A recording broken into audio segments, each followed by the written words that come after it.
పిత పుత్ర పవిత్ర ఆత్మ నామమున ఆమెన్. క్రీస్తునాథుని యందు ప్రియమైనటువంటి సహోదరి సహోదరులారా, ముందుగా మీ అందరికీ ఈస్టర్ పండుగ శుభాకాంక్షలు.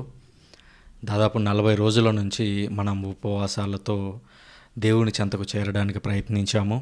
అలాగే యేసుక్రీస్తు యొక్క శిలువ శ్రమలను గురించి లోతుగా తెలుసుకోవడానికి ప్రయత్నం చేశాము. ఇప్పుడు మనము పునరుత్థాన ఆనందంలోకి ప్రవేశిస్తున్నాము.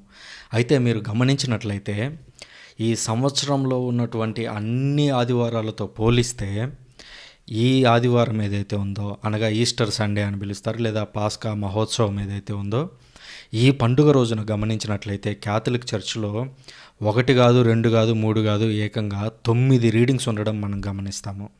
సాధారణంగా మిగిలిన ఆదివారాలు అన్నింటిలో గమనిస్తే మ్యాక్సిమం మనకు కనిపించేది 3 రీడింగ్స్. కానీ ఈ ఈస్టర్ ఆదివారం రోజున ఏకంగా 9 రీడింగ్స్ ఉన్నాయి. అసలు 9 రీడింగ్స్ ఎందుకు ఉన్నాయి అనేటువంటి డౌట్ మీకు ఎప్పుడైనా వచ్చిందా?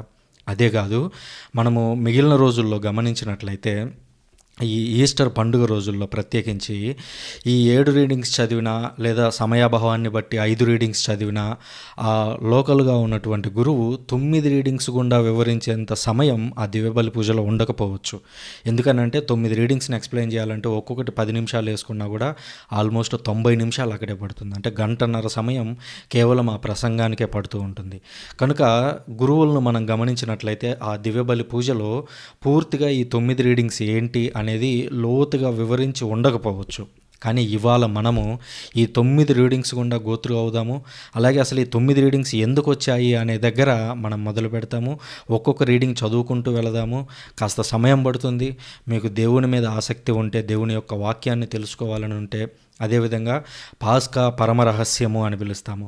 మరి ఈ పాస్కా పరమరహస్యము అనేది ఏమిటో మీకు తెలుసుకోవాలి అని ఉంటే కాస్త సమయం పట్టినప్పటికీ దేవుని వాక్యమే కనుక జాగ్రత్తగా వినడానికి ప్రయత్నం చేద్దాము. ఇకపోతే నేను ముందుగా మీ అందరి నుంచి నేను ఒక సహాయాన్ని కోరుతూ ఉన్నాను. ఈ యూట్యూబ్ ఏం చేస్తుందంటే, మనం ఎప్పుడైనా ఒక వీడియోని లైక్ చేసినప్పుడు లేదా కామెంట్ చేసినప్పుడు, ఓకే ఇది అందరికీ నచ్చుతుంది, ఇది ఇంకా ఎక్కువ మందికి చూపించాలి అని చెప్పి యూట్యూబ్ అల్గరిథం అనేది, అంటే బ్యాక్గ్రౌండ్లో కోడ్ ఆ విధంగా పనిచేస్తూ ఉంటుంది. మీరు చాలా వీడియోలను మీరు చూస్తున్నారు, కానీ మీరు లైక్ చేయకపోవడం వల్ల, కామెంట్ చేయకపోవడం వల్ల, అలాగే సబ్స్క్రైబ్ చేయకపోవడం వల్ల ఈ వీడియో అంత ప్రాముఖ్యం కాదేమో అని యూట్యూబ్ భావించి మన వీడియోలను ఎక్కువ మందికి చూపించదు. కనుక మీ నుంచి నేను అడిగేటువంటి ఒక చిన్న సహాయం ఏమిటి అని అంటే, మీరు సబ్స్క్రైబ్ చేసుకొని ఉండకపోతే సబ్స్క్రైబ్ చేసుకోండి. అలాగే నా వీడియో లేదా నా ఎక్స్ప్లెనేషన్ మీకు నచ్చుతూ ఉన్నట్లయితే ఆ లైక్ సింబల్ ఇవ్వండి. అలాగే ఈ చెబుతూ ఉన్నటువంటి రీడింగ్స్లో మీకు ఏవైనా ఆలోచనలు వస్తే వాటిని కామెంట్ ద్వారా నాకు తెలియజేయండి. అలాగే నేను చెప్పినటువంటి అంశాలు మీకు కొత్తగా అనిపిస్తే, ఈ పాయింట్ నాకు కొత్తగా అనిపించింది అని చెప్పి మీరు కామెంట్ రాయొచ్చు. ఒకటే కామెంట్ అని కాదు, మీరు ఎన్ని కామెంట్లు అయినా రాయొచ్చు. సో ఆ విధంగా మనం యూట్యూబ్ అల్గారిథంకి తెలియజేస్తాం, ఓకే ఇందులో సబ్జెక్ట్ ఉంది, ఇది 10 మందికి తెలియాల్సినటువంటి అవసరం ఉంది అనేటువంటి విషయాన్ని మనం వీటి ద్వారా తెలియజేస్తామన్నమాట. కనుక మీరు నాకు సహాయం అందించాల్సిందిగా కోరుతూ ఉన్నాను. సరే, చాలా ఎక్కువసేపు మాట్లాడుకున్నాం. ఇక దేవుని యొక్క వాక్కును పరిశీలించినట్లయితే, ముందుగా అసలు ఈస్టర్ పండుగకి 9 రీడింగ్స్ ఎందుకున్నాయి అనేటువంటి ప్రశ్నను పరిశీలిద్దాం. దానికంటే ముందుగా బాగా గమనిస్తే, మనము మన జనసామాన్య లాంగ్వేజ్లో ఈస్టర్ పండుగ, గుడ్ ఫ్రైడే పండుగ అని మనం వాడుతూ ఉంటాం ఆ పదాలని. కానీ నిజానికి క్యాథలిక్ చర్చ్ పరిభాషలో చూసినట్లయితే, మనం క్యాథలిక్ చర్చ్లో చదివేటువంటి లిటర్జీ అంటాము, అంటే దైవార్చన క్యాలెండర్. ఆ దైవార్చనను ఓపెన్ చేసినట్లయితే మనకు గుడ్ ఫ్రైడే అని కానీ ఈస్టర్ అనేటువంటి పదాలు కనపడవు. బదులుగా మనకి 2 ముఖ్య పదాలు కనిపిస్తాయి. ఒకటవది పాస్కాయత్త కాలము అంటాము. అంటే ఈ లెంట్ మొత్తం ఏదైతే ఉంటుందో, అధికారిక భాషలో లెంట్ అనే పదం కూడా ఎక్కడ కనపడదు. పాస్కాయత్త కాలము అని పిలుస్తారు. రెండవది పాస్కా కాలము అంటారు. అంటే యేసుక్రీస్తు మరణించడం వరకు ఉన్నటువంటి కాలం ఏదైతే ఉందో దాన్నంతా కూడా పాస్కాయత్త కాలం అని పిలుస్తాం. అంటే పాస్కాకి ఆయత్తమవుతున్నాం, పాస్కాకి సిద్ధపడుతున్నాము అని పిలిచేటువంటి కాలం అది. ఆ పాస్కా ఆయత్త కాలం అయిపోయిన తర్వాత వచ్చేదే పాస్కా కాలము. పాస్కా కాలము అని అంటే యేసుక్రీస్తు తిరిగి లేచినటువంటి రోజు. కనుక ఈస్టర్ రోజు నుంచి మనము పాస్కా కాలము అని పిలుస్తాము. ఈ పాస్కా మహోత్సవము అని చెప్పాలి. మనం కథోలిక పరిభాషలో చెప్పాలి అని అంటే ఈస్టర్ అనేటువంటి పండుగను కాదు మనం జరిపేది, బదులుగా పాస్కా మహోత్సవము అనేటువంటి పండుగను జరుపుతాము. ఈ పాస్కా అనేది పాత నిబంధన నుంచే ప్రారంభమైంది. దాని గురించి కూడా మనం ఈ రీడింగ్స్లో అక్కడక్కడ టచ్ చేసుకుంటూ వెళతాం. ఇది పాస్కా యొత్త కాలానికి పాస్కా కాలానికి మధ్య ఉన్నటువంటి తేడా. ఇప్పుడు ఈ పాస్కా కాలంలో అనగా యేసుక్రీస్తు తిరిగి లేచినటువంటి రోజు అయినటువంటి పాస్కా మహోత్సవం రోజున 9 రీడింగ్స్ ఎందుకున్నాయి? ఏదో 2, 3 పెట్టవచ్చు, లేదా ఆ రోజు ఇంకొకటి ఎక్స్ట్రాగా యాడ్ చేయొచ్చు. కానీ ఏకంగా 9 రీడింగ్స్, అంటే సాధారణ రోజులతో పోలిస్తే 3 ఆదివారాలు కలిపితే ఎన్ని రీడింగ్స్ ఉంటాయో అన్ని రీడింగ్స్ మనకి ఇక్కడ కనిపిస్తున్నాయి. అంటే పాస్కా మహోత్సవం అనేది కథోలిక శ్రీసభలో అత్యంత పెద్ద పండుగ అని చెప్పడంలో ఎలాంటి అతిశయోక్తి లేదు. కొన్నిసార్లు మనము ఈ క్రిస్మస్ పండుగను బాగా భారీగా చేసుకుంటాము. పండుగకి రెడీ అవ్వడం అయితేనేమి, ఖర్చు చేయడం అయితేనేమి, వీటన్నింటిని గమనిస్తే ఈస్టర్తో పోలిస్తే క్రిస్మస్ పండుగని చాలా ఘనంగా జరుపుకుంటాం. కానీ చర్చి పరిభాషలో క్రిస్మస్ కంటే ముఖ్యమైనది ఈస్టర్ లేదా పాస్కా మహోత్సవము. ఈ పాస్కా మహోత్సవం అనేది క్రిస్మస్తో పోలిస్తే అసలు చాలా పెద్దది. క్రిస్మస్ అనేది జస్ట్ యేసుక్రీస్తు పుట్టారు, ఆయన పుట్టగానే ఆయన చేసింది ఏమీ లేదు మన కోసం జన్మించారు, ఓకే, కానీ మన కోసం ఇంకా ఆయన ఏం చేయలేదు. కానీ ఈస్టర్ రోజుకు వచ్చినట్లయితే యేసుక్రీస్తు మన కోసం మరణించారు, మన కోసం తిరిగి లేచారు, మనల్ని అందరినీ పరలోకానికి తీసుకెళ్తానని వాగ్దానం చేశారు. కనుక ఈ అంశాలన్నింటినీ పరిశీలిస్తే క్యాథలిక్ చర్చ్లో పాస్కా మహోత్సవం అనేది అత్యంత పెద్ద పండుగ. కానీ మనకు ఉన్నటువంటి బ్యాక్గ్రౌండ్ రీత్యా కొన్నిసార్లు మనకు పూర్తిగా తెలియకపోవడం వల్ల క్రిస్మస్ అనేది పెద్ద పండుగ అనుకుంటాం. కాదు, ఈ పాస్కా మహోత్సవం అనేది మనకు అతి పెద్ద పండుగ. ఓకే, ఇప్పుడు ఈ పాస్కా పండుగ రోజున 9 రీడింగ్స్ ఎందుకున్నాయి అనేది మనకు బాగా అర్థం కావాలంటే కొంచెం లోపలికి వెళ్ళాలి. లోపలికి ఇన్ ద సెన్స్ చరిత్రలో కొంచెం వెనక్కి వెళ్ళాలి. ఈరోజు మనం 2025లో ఉన్నాము. 2025 నుంచి సంవత్సరాలు వెనక్కి వెళుతూ ఉంటే క్రీస్తు శకం 1500, 1000, 500 అలాగా 400 దగ్గరికి వెళితే 400 సంవత్సరం దగ్గర, లేదా ప్రిసైజ్గా చెప్పాలి అని అంటే 397వ సంవత్సరంలో పోప్ డమాస్కస్ గారు బైబిల్లో ఇన్ని పుస్తకాలు ఉండాలి, వీటిని ప్రపంచవ్యాప్తంగా ఉన్నటువంటి క్రైస్తవులు ఉపయోగించుకోవాలి అని చెప్పి క్రీస్తు శకం 397వ సంవత్సరంలో పోప్ డమాస్కస్ గారు ఒక ఆమోద ముద్ర వేశారు, బైబిల్లో 73 పుస్తకాలు ఉండాలి అని. మరి అంతకుముందు చరిత్ర ఏం జరిగింది? అంతకుముందు కంపైల్డ్గా ఇప్పుడు మన దగ్గర ఏదైతే బైబిల్ ఉందో 73 పుస్తకాల బైబిల్, ఈ బైబిల్ అనేది అంతకుముందు అందరి దగ్గర లేదది. ఇప్పుడు ఉదాహరణకి కొన్ని ప్రాంతాలు, ఇప్పుడు కొరింథీ దగ్గరికి వెళ్ళినట్లయితే కొరింథీయులకు పౌలు గారు రాసినటువంటి లేఖలు ఉన్నాయి. అలాగే పేతురు గారి తర్వాత పోపుగా మారినటువంటి లైనస్ గారు ఉన్నారు. అలాగే క్లెమెంట్ గారు ఉన్నారు. క్లెమెంట్ గారు రాసినటువంటి కొరింథీయులకు ఆయన కూడా లేఖను రాశారు పోపుగా. ఆ లేఖ ఇంకా ఫేమస్ స్టార్టింగ్ రోజులు, అనగా క్రీస్తు శకం 100, 150 ఆ సంవత్సరాల్లో అనేక మంది చర్చి పెద్దలు క్లెమెంట్ గారు కొరింథీయులకు రాసినటువంటి లేఖ నుంచి కూడా అనేక అంశాలను తీసుకొని బోధిస్తూ ఉండేటువంటి వారు.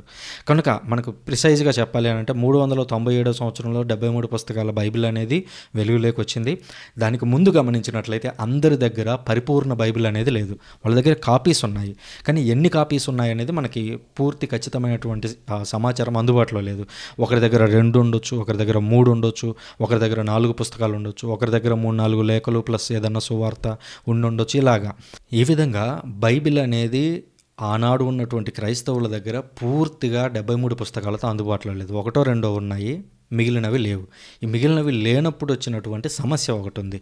ఇప్పుడు ఉదాహరణకి నేను క్రీస్తు శకం 30లో యేసుక్రీస్తు రఫ్గా మరణించారు అని అనుకుందాము. మరణించి పరలోకానికి ఆరోహణమై వెళ్ళిపోయారు తిరిగి లేచిన తర్వాత. ఇప్పుడు క్రీస్తు శకం 45వ సంవత్సరంలో సృజన అనేటువంటి నేను పుట్టాను. అప్పుడు క్రైస్తవుడిగా ఉన్నాను. క్రీస్తు శకం 45లో ఆనాటికి దాదాపుగా సువార్తలు అందుబాటులో లేవు. తెస్సలోనీయులకు రాసినటువంటి లేఖలే తొలిగా రాయబడినటువంటి రఫ్గా సుమారుగా క్రీస్తు శకం 40-45 మధ్యలో పౌలు గారు రాశారు. అంతవరకు క్రైస్తవులకు సంబంధించి ఎలాంటి సువార్తలు కానివ్వండి, ఎలాంటి ఇతర లేఖలు అందుబాటులో లేవు. మరి ఇప్పుడు యేసుక్రీస్తు గురించి ఆనాటి క్రైస్తవులకి చెప్పాలి అని అంటే ఏం చెప్పేటువంటి వారు? ఆనాడు అపోస్తలులు ఉన్నారు. అపోస్తలులు ఆనాటి క్రైస్తవులకు బోధించారు. వాళ్ళు ఏం బోధించాలి? ఒకటి, యేసుక్రీస్తు చెప్పిన ఉపమానాలు లేదా ఆయన చెప్పిన బోధలు బోధిస్తారు, అది తెలిసిందే. కానీ వాళ్ళ దగ్గర ఆల్రెడీ ఒక గ్రంథం ఉంది. అదేంటి? తనాక్ అని పిలిచేవారు. తనాక్ అనేది యూదుల యొక్క పాత నిబంధన గ్రంథము. తనాక్ అనేది 3 పదాల కలయిక. తనాకులో మొట్టమొదటి పదం తాతో ప్రారంభమవుతుంది. దాన్ని తోరా అని పిలిచేవారు. తోరా అంటే మొదటి 5 పుస్తకాల సముదాయం, అంటే ఆదికాండం నుంచి ద్వితీయోపదేశకాండం వరకు. ఆ తర్వాత రెండవది నవీం అని పిలిచేవారు. నవీం లేదా నెవీం అని అంటే ప్రవక్తలు అని అర్థం. అంటే ప్రవక్తలు రాసినటువంటి పుస్తకాలన్నింటినీ నవీం అని పిలిచేవారు. ఇక మూడవదిగా తనాకులో కే అనేది మొదలవుతుంది. అందులో కెతూవిం అని పిలిచేవారు. కెతూవిం అని అంటే ఈ పాటలు, అంటే ఈ కీర్తనలు, సామెతలు, జ్ఞాన గ్రంథాలు, ఇవన్నీ కూడా దాని కిందకి వచ్చేవన్నమాట. సో ఈ విధంగా తనాక్ అనేటువంటి గ్రంథం ఆల్రెడీ వాళ్ళ దగ్గర ఉంది. సింపుల్గా ఒక్క ముక్కలో చెప్పాలి అని అంటే పాత నిబంధన అనేది ఆనాటి క్రైస్తవుల దగ్గర ఉంది, యూదుల దగ్గర ఉంది. ఇప్పుడు యేసుక్రీస్తు గురించి ఆనాటి క్రైస్తవులకు చెప్పాలి అని అంటే అపోస్తలులు ఆనాడు చేసినటువంటి ఒక విషయం ఏమిటి అని అంటే, వారు కేవలం కొత్త నిబంధనలోని అంశాల మీద మాత్రమే, ఈ కొత్త నిబంధన అంశాల మీద మాత్రమే ఆధారపడలేదు. బదులుగా పాత నిబంధనలో ఉన్నటువంటి అనేక సంఘటనలను తీసుకొని అవి యేసుక్రీస్తులో ఏ విధంగా నెరవేరుతున్నాయని వివరించేవారు. ఇప్పుడు ఉదాహరణకి పాస్కా పండుగే ఉంది. యేసుక్రీస్తు మరణించి తిరిగి లేచినటువంటి పండుగ ఈ పాస్కా పండుగ రోజున పేతురు గారు ఏదో ఒక ప్రాంతంలో ఒక ప్రసంగం ఇవ్వాలి. దివ్య బలి పూజ అర్పించిన తర్వాత ఆయన ప్రసంగం చెప్పాలి. ఆ ప్రసంగంలో పేతురు గారు ఏం చెప్పారు అని అంటే, పాత నిబంధనలో ఉన్నటువంటి యేసుక్రీస్తు గురించి ఉన్నటువంటి అనేక అంశాలను తీసుకొని ప్రజలకు వివరించేటువంటి వారు. అంటే పాత నిబంధనలో అనేక అంశాలను తీసుకొని, ఇది చూడండి, ఇది ఎక్కడ ఉంది, ఇది ఆదికాండంలో ఉంది, ఇది యేసుక్రీస్తులో నెరవేరింది, ఇది నిర్గమకాండంలో ఉంది, ఇది యేసుక్రీస్తులో నెరవేరింది, ఇది ద్వితీయోపదేశ కాండంలో ఉంది, ఇది యేసుక్రీస్తులో నెరవేరింది అని పాత నిబంధనలో ఆ తనాకులో ఉన్నవి, తర్వాత కీర్తనల్లో ఉన్నవి, తర్వాత ప్రవక్తల గ్రంథాల్లో ఉన్నవి, ఆ అంశాలన్నింటినీ తీసుకొని వచ్చి ఇది యేసుక్రీస్తులో ఇలా నెరవేరింది అని వివరించేవారు. సో అలా నెరవేరిందని వివరించడానికి ఏం చేయాలి? పాత నిబంధన నుంచి అనేక అంశాలను తీసుకొని వచ్చి దాన్ని యేసుక్రీస్తుకు అన్వయించి ప్రసంగాలను చెప్పాలి. సో కాథలిక్ చర్చ్ అనేది బైబిల్ లేనప్పటి నుంచే ఉంది. కాథలిక్ చర్చే బైబిల్ని అందించింది. కనుక ఈ ట్రెడిషన్ అనేది ఆల్రెడీ అందులో ఉండిపోయింది కాథలిక్ చర్చ్లో. కనుక శ్రీసభ మొదటి రోజుల నుంచి, అనగా కాథలిక్ చర్చ్ ప్రారంభ రోజుల నుంచి ఏం జరిగిందంటే, పాత నిబంధనలో ఉన్నటువంటి అనేక అంశాలను తీసుకొని అవన్నీ యేసుక్రీస్తు యొక్క పాస్కా మహోత్సవంలో ఎలా వేరాయని వివరించి దాని ద్వారా ఒక ప్రసంగం అనేది ప్రారంభమయ్యేది. సో అందుకే రీడింగ్స్ ఎందుకు ఇన్ని ఉన్నాయి అని గమనించినట్లయితే, పాత నిబంధన నుంచి వాళ్ళ 9 రీడింగ్స్ ఉంటే అందులో 7 రీడింగ్స్ పాత నిబంధన నుంచి ఉన్నాయి. అంటే పాత నిబంధన అనేది సంపూర్ణంగా యేసుక్రీస్తులో నెరవేరింది అని చెప్పడం ఆ రీడింగ్స్ యొక్క ఉద్దేశం. ఆ తర్వాత లేఖల నుంచి ఒకటి తీసుకుంటాము, ఆ తర్వాత సువార్త నుంచి ఒక రీడింగ్ తీసుకుంటాం. ఈ విధంగా 9 రీడింగ్స్ అనేవి మన ముందు ఉన్నాయి. మిగిలిన దివ్య బలి పూజలో కూడా అంతే. ఇప్పుడు ఉదాహరణకు ఆదివారం ఒక దివ్య పూజా బలి వచ్చింది. దివ్య పూజా బలిలో ఆ రోజు 3 రీడింగ్స్ ఉంటాయి. ఒకటేమో పాత నిబంధన నుంచి ఉంటుంది, ఇంకోటేమో అపోస్తలులు రాసినటువంటి లేఖ నుంచి ఉంటుంది, ఇంకోటేమో సువార్త నుంచి ఉంటుంది. ఎందుకు 3 కలిపి ఉంటున్నాయి అని అంటే, మొదటి శతాబ్దపు క్రైస్తవులు ఫాలో అయినటువంటి పద్ధతే అది. మొదటి శతాబ్దం క్రైస్తవులు ఏం చేశారు? పాత నిబంధనలో ఉన్నటువంటి ఒక అంశాన్ని తీసుకొని అది యేసుక్రీస్తులో ఏ విధంగా నెరవేరింది అనేది సువార్తలతో పోల్చి దాన్ని ఆనాటి అపోస్తలులు రాసినటువంటి లేఖలు ఏవైతే ఉన్నాయో వాటితో కంపేర్ చేసుకునేవారు. ఈ విధంగా ఇదంతా కలిపి దేవుని యొక్క ప్రణాళిక, దాన్నే సాల్వేషన్ హిస్టరీ అంటాము. రక్షణ ప్రణాళిక, రక్షణ చరిత్ర అని పిలుస్తాం. సో ఇందువల్ల ఈ పాస్కా మహోత్సవం రోజున ఒకేసారి పాత నిబంధన నుంచి 7 రీడింగ్స్ తీసుకొని ఆ 7 రీడింగ్స్ ద్వారా యేసుక్రీస్తును వివరిస్తూ ఇవాళ రీడింగ్స్ అన్నీ కూడా సాగుతూ ఉంటాయి. సో ఈ ఇంట్రడక్షన్ ఆల్రెడీ చాలా పెద్దగా అయిపోయింది. ఇక డైరెక్ట్గా మనం రీడింగ్స్లోకి వెళ్దాము. మొదటి రీడింగ్ మనం గమనించినట్లయితే ఆదికాండము 1వ అధ్యాయము 1వ వచనం నుంచి 2వ అధ్యాయము 2వ వచనం వరకు ఉంటుంది. ఇందులో కూడా ఇంకో స్పెషాలిటీ ఏంటి అని అంటే, ఈ రీడింగ్స్ అన్నిటిలో కూడా చాలా లాంగ్గా ఉంటాయి. రీడింగ్స్ అన్నీ కూడా ఏదో ఒక 4-5 వచనాలు చదివేసి దాని మీద వివరణ అనేది ఉండదు. బదులుగా అధ్యాయాలే చదివేంతగా ఈ రీడింగ్స్ పెద్దగా ఉంటాయి. ఎందుకనంటే ఈ ప్రణాళిక అనేది ఎక్కడ మొదలైంది అని అంటే, ఎక్కడో దేవుడు సృష్టించేసిన దగ్గర మొదలుకొని యేసుక్రీస్తు మరణించి తిరిగి లేచినటువంటి సందర్భం ఏదైతే ఉందో, ఈ సృష్టి ఆరంభం నుంచి యేసుక్రీస్తు పునరుత్థానమైనటువంటి సిచ్యువేషన్, ఈ రెండింటిని కలుపుతుందన్నమాట. అందువల్ల ఈ రీడింగ్స్ అన్నీ కూడా పొడవుగా ఉంటాయి. ఇప్పుడు మనం ప్రతి వచనాన్ని చదువుకుంటూ వెళ్తే లేట్ అవుతుంది. కనుక నేనేం చేస్తానంటే, ఆ రీడింగ్లో ఉన్నటువంటి ముఖ్యమైనటువంటి అంశాలని నేను ఆల్రెడీ మీకు చెప్పడానికి ముందే 1 గంట 2 గంటలు కూర్చొని నేను అన్ని అండర్లైన్ చేసుకొని రెడీగా పెట్టుకున్నాను. కాబట్టి ఆ అంశాల గుండా మిమ్మల్ని తీసుకువెళ్తూ రక్షణ చరిత్రను వివరిస్తూ ఇది యేసుక్రీస్తులో ఏ విధంగా నెరవేరింది అని చెప్పుకుంటూ వెళ్తాను. ఇకపోతే మొదటి రీడింగ్లో మనం గమనించినట్లయితే ఆదికాండము 1వ అధ్యాయము 1వ వచనం నుంచి 2వ అధ్యాయం 2వ వచనం వరకు ఉన్నాయి. ఇందులో మనకి మొట్టమొదటి వచనమే చాలా కీలకమైంది. చూడండి, ఆదిలో దేవుడు ఆకాశమును భూమిని సృష్టించను. ఇది ఎక్కడికి తీసుకెళ్తుంది రీడింగ్ మనల్ని? స్వయాన దేవుడు మనల్నందరినీ క్రియేట్ చేయడానికి ముందే మనం ఉండడానికి ఒక సృష్టిని తయారు చేశాడు. అంటే అంతకుముందు కేవలం దేవుడే ఉన్నాడు. దేవుడు తప్ప ఇక చుట్టూ ఏం లేదు, అంతా దేవుడే అయి ఉన్నాడు. ఆ దేవుడే అయి ఉన్న దాంట్లో నుంచి దేవుడు ఒక సృష్టిని చేయడం ప్రారంభిస్తున్నాడు. సృష్టిని చేస్తున్నాడు అని అంటే ఆయన దృష్టిలో ప్రధానమైనది సృష్టి కాదు, బదులుగా ఆ సృష్టి అనేది కొనసాగుతూ వెళుతూ ఉండే కొద్దీ అందులో మనుషులు జాయిన్ కాబోతున్నారు. మనమందరం జాయిన్ కాబోతున్నాము. ఆ సృష్టిలో మనమందరము భాగము. కనుక ఆ రీడింగ్లోకి మనం ఇక్కడ ప్రవేశిస్తూ ఉన్నాం. మొదటి వచనం చూసినట్లయితే ఆదిలో దేవుడు ఆకాశమును భూమిని సృష్టించను. ఇక్కడ దేవుడు మొదటగా ఆదిలో మనకు కనిపిస్తూ ఉన్నాడు. అలాగే మనం యోహాను సువార్త 1వ అధ్యాయంలో చూస్తాము, యేసుక్రీస్తును యోహాను గారు వాక్కు రూపంలో పరిచయం చేస్తూ ఆయన ఆది నుంచి దేవుని వద్ద ఉండెను, ఆయన ఆది నుంచి ఉన్నటువంటి వాడు, ఆదిలో దేవుని వాక్కు ఉండెను అని చెబుతూ సింపుల్గా ఏం చేస్తున్నాడంటే ఆదికాండాన్ని తీసుకొచ్చి యేసుక్రీస్తుకు లింక్ చేస్తున్నాడు. ఆదిలో సృష్టి ప్రారంభించడం అనేటువంటి కార్యం ఏదైతే ఉందో అది యేసుక్రీస్తుతో ముడిపడి ఉంది అని చెప్పి యోహాను గారు ఆ రెండు సంఘటనలను మిళితం చేయడం మనం చూస్తున్నాము. కనుక మనం ఇప్పుడు ఎక్కడ ఉన్నామంటే సృష్టి ఆరంభంలో ఉన్నాము. సృష్టి ఆరంభంలో దేవుడు సమస్తాన్ని చేసే సమయంలోనే యేసుక్రీస్తు అక్కడ ఉన్నారు. అంతేకాదు యేసుక్రీస్తుని యోహాను గారు పరిచయం చేసింది ఏమని? వాక్కు అని పరిచయం చేశారు. ప్రొటెస్టెంట్ ట్రాన్స్లేషన్లో చూస్తే వాక్యము అని పరిచయం చేశారు. వాక్కు అంటే ఏమిటి? మాట. అంటే యేసుక్రీస్తు ఎలా ఉన్నారు అని అంటే ఒక మాట రూపంలో ఉన్నారు. అందుకనే చూడండి, దేవుడు వెలుగు కలుగునుగాక అన్నాడు, వెంటనే వెలుగు కలిగింది. అక్కడ వెలుగు కలుగునుగాక అనేది ఒక శబ్దము, ఒక మాట. ఆ వాక్యే ఒక నిజంగా మారిపోయింది కళ్ళ ముందు. సో ఆ విధంగా యేసుక్రీస్తు ఇక్కడ ఉన్నారు. యేసుక్రీస్తు ఏ రూపంలో ఉన్నారు? వాక్కు రూపంలో ఉన్నారు. అంటే దేవుడు మాట్లాడటం ఏదైతే ఉందో ఆ మాట్లాడటమే యేసుక్రీస్తు. అంటే ఆ స్వరమే యేసుక్రీస్తు.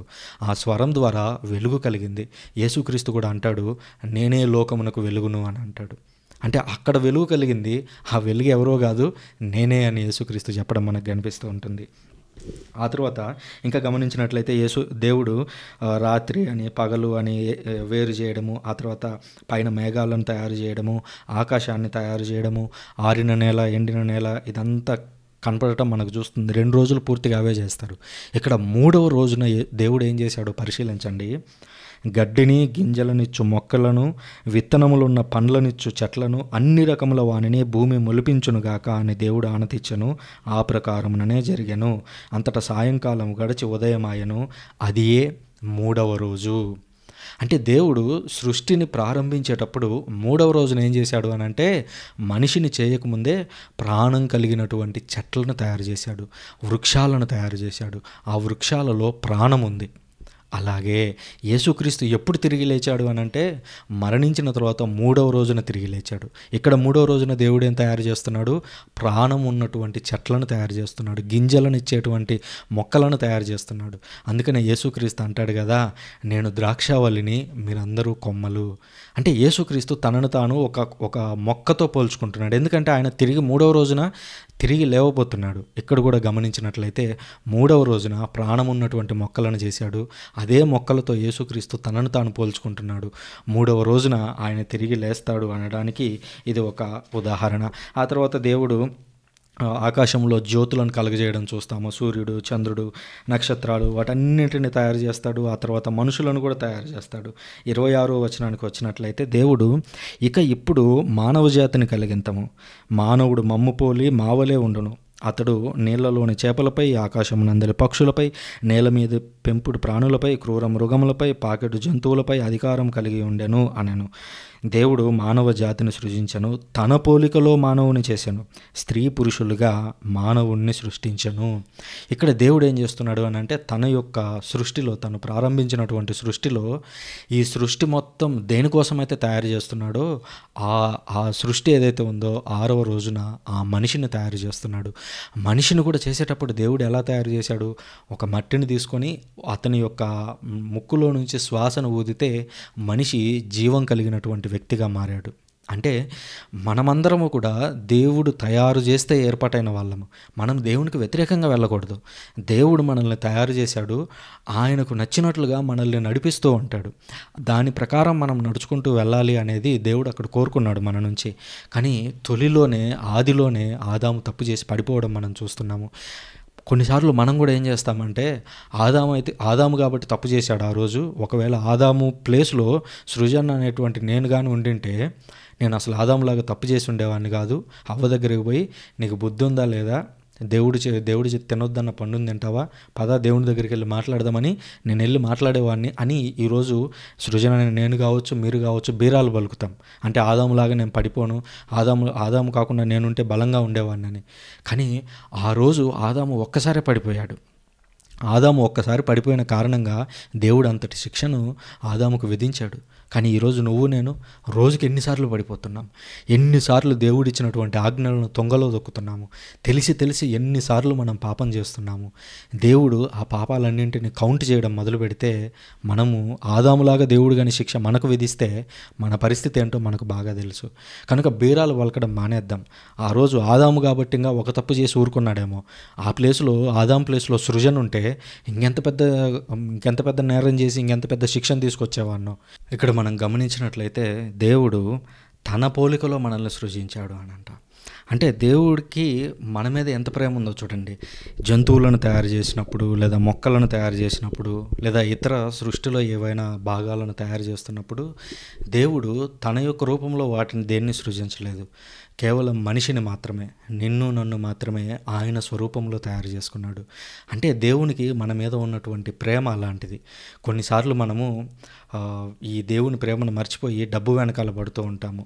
ఉదాహరణకి యేసుక్రీస్తు దగ్గరికి కొంతమంది పరిచయులు వచ్చి, మరి పన్ను చెల్లించాలి కదా, చక్రవర్తికి పన్ను చెల్లించడం న్యాయమేనా అంటే ఆ రోజుల్లో ఉన్నటువంటి పన్ను గురించి వాళ్ళు మాట్లాడుతున్నారు. అప్పుడు యేసుక్రీస్తు ఒక నాణ్యాన్ని తీసుకొని, ఈ నాణ్యం మీద ఉన్నటువంటి వ్యక్తుల యొక్క ఈ బొమ్మలు ఎవరివి అని అడిగితే, అందులో ఒకటి సీజర్ రాజుది అని చెప్పారు. చెప్తే అప్పుడు యేసుక్రీస్తు ఒక మాట అన్నాడు, అయితే రాజువి రాజుకు చెల్లించండి, దేవునివి దేవునికి చెల్లించండి అని అంటాడు. అంటే ఈ భూలోకంలో కొన్నింటిని మనం అనుసరించాల్సి వస్తుందేమో, పన్నులు కావచ్చు, లేదా ఇతర వ్యక్తులను గౌరవించడం కావచ్చు, ఇలాంటిది. కానీ యేసుక్రీస్తు క్లియర్గా లోకాన్ని అక్కడ సెపరేట్ చేయడం చూస్తున్నాము. మీరు రాజును గౌరవిస్తారా, రాజుకు పన్ను కడతారా, కట్టండి, ఓకే, కానీ దేవునివి దేవునికి చెల్లించండి.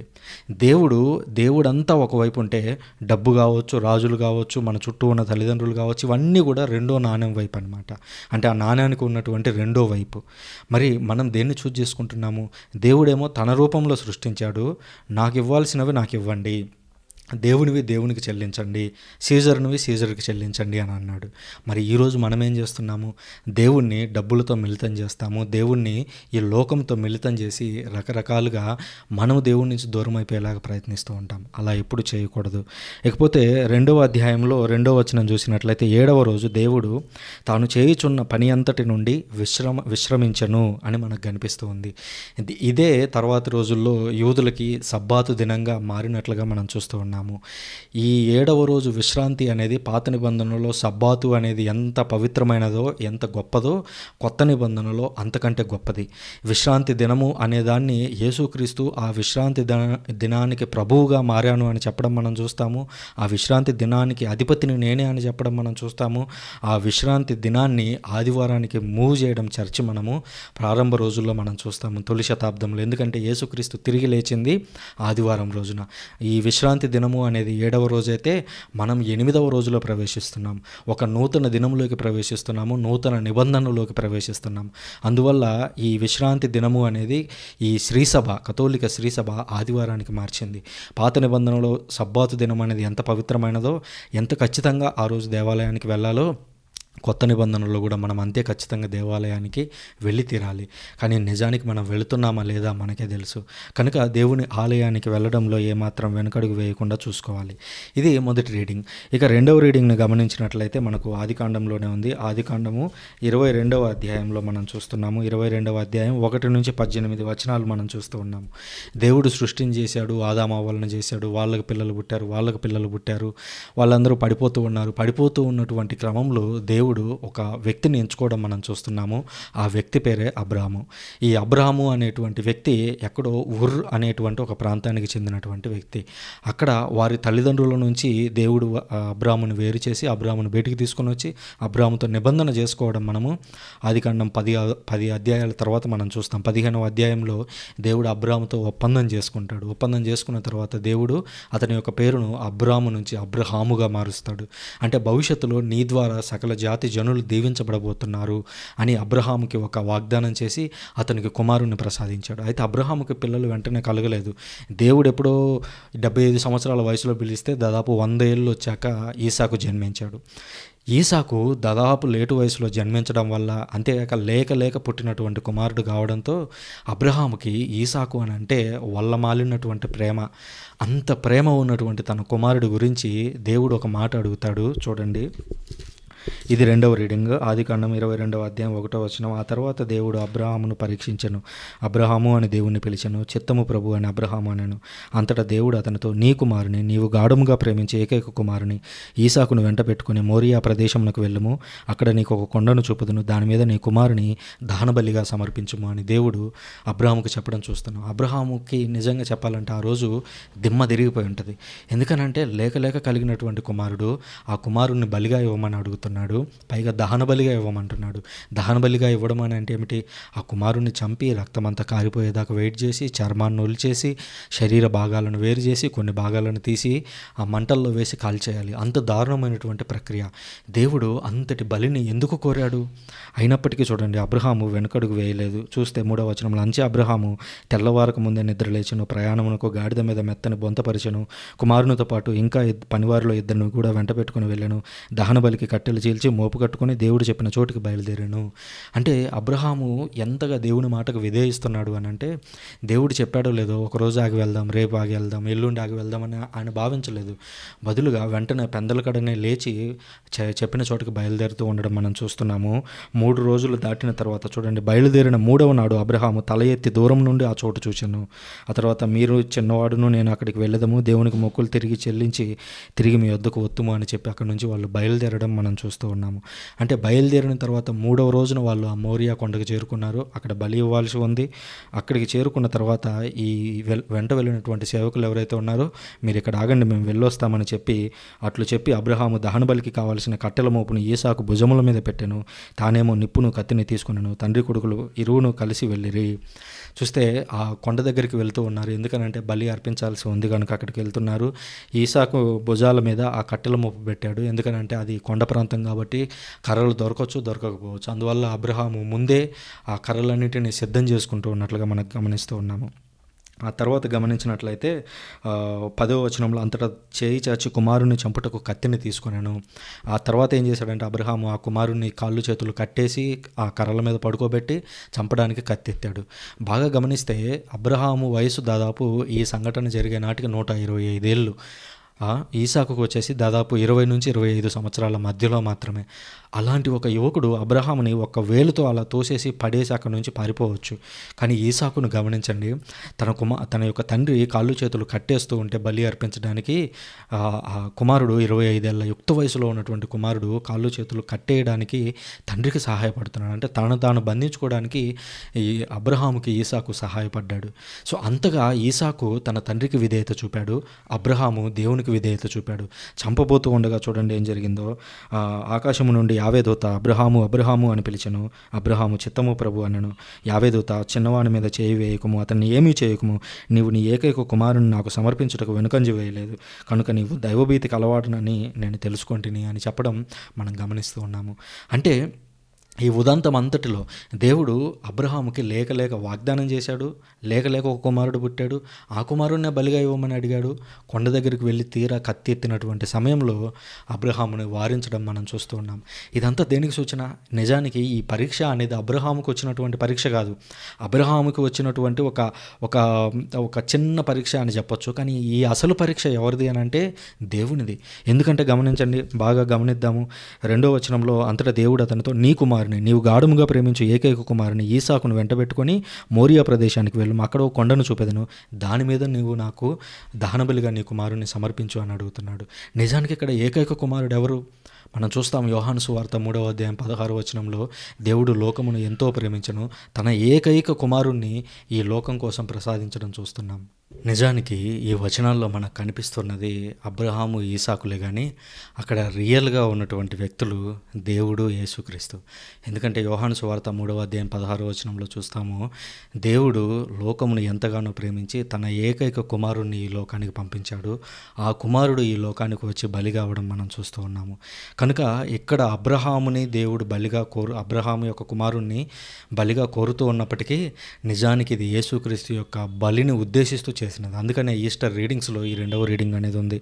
ఇంకా చూడండి, నీవు గాఢముగా ప్రేమించేటువంటి ఏకైక కుమారుడు అనేటువంటి మాట యేసుక్రీస్తు గురించి అనేక సందర్భాల్లో ఆయన బాప్తిజమం తీసుకునేటప్పుడు, దివ్యరూపధారణ పొందిన సమయంలో, ఆ తర్వాత యోహాను సువార్త 3:16లో, ఈ విధంగా అనేక సార్లు యేసుక్రీస్తు గురించి దేవుడు తన ఏకైక కుమారుడిగా యేసుక్రీస్తును ప్రకటించడం మనం చూస్తున్నాము.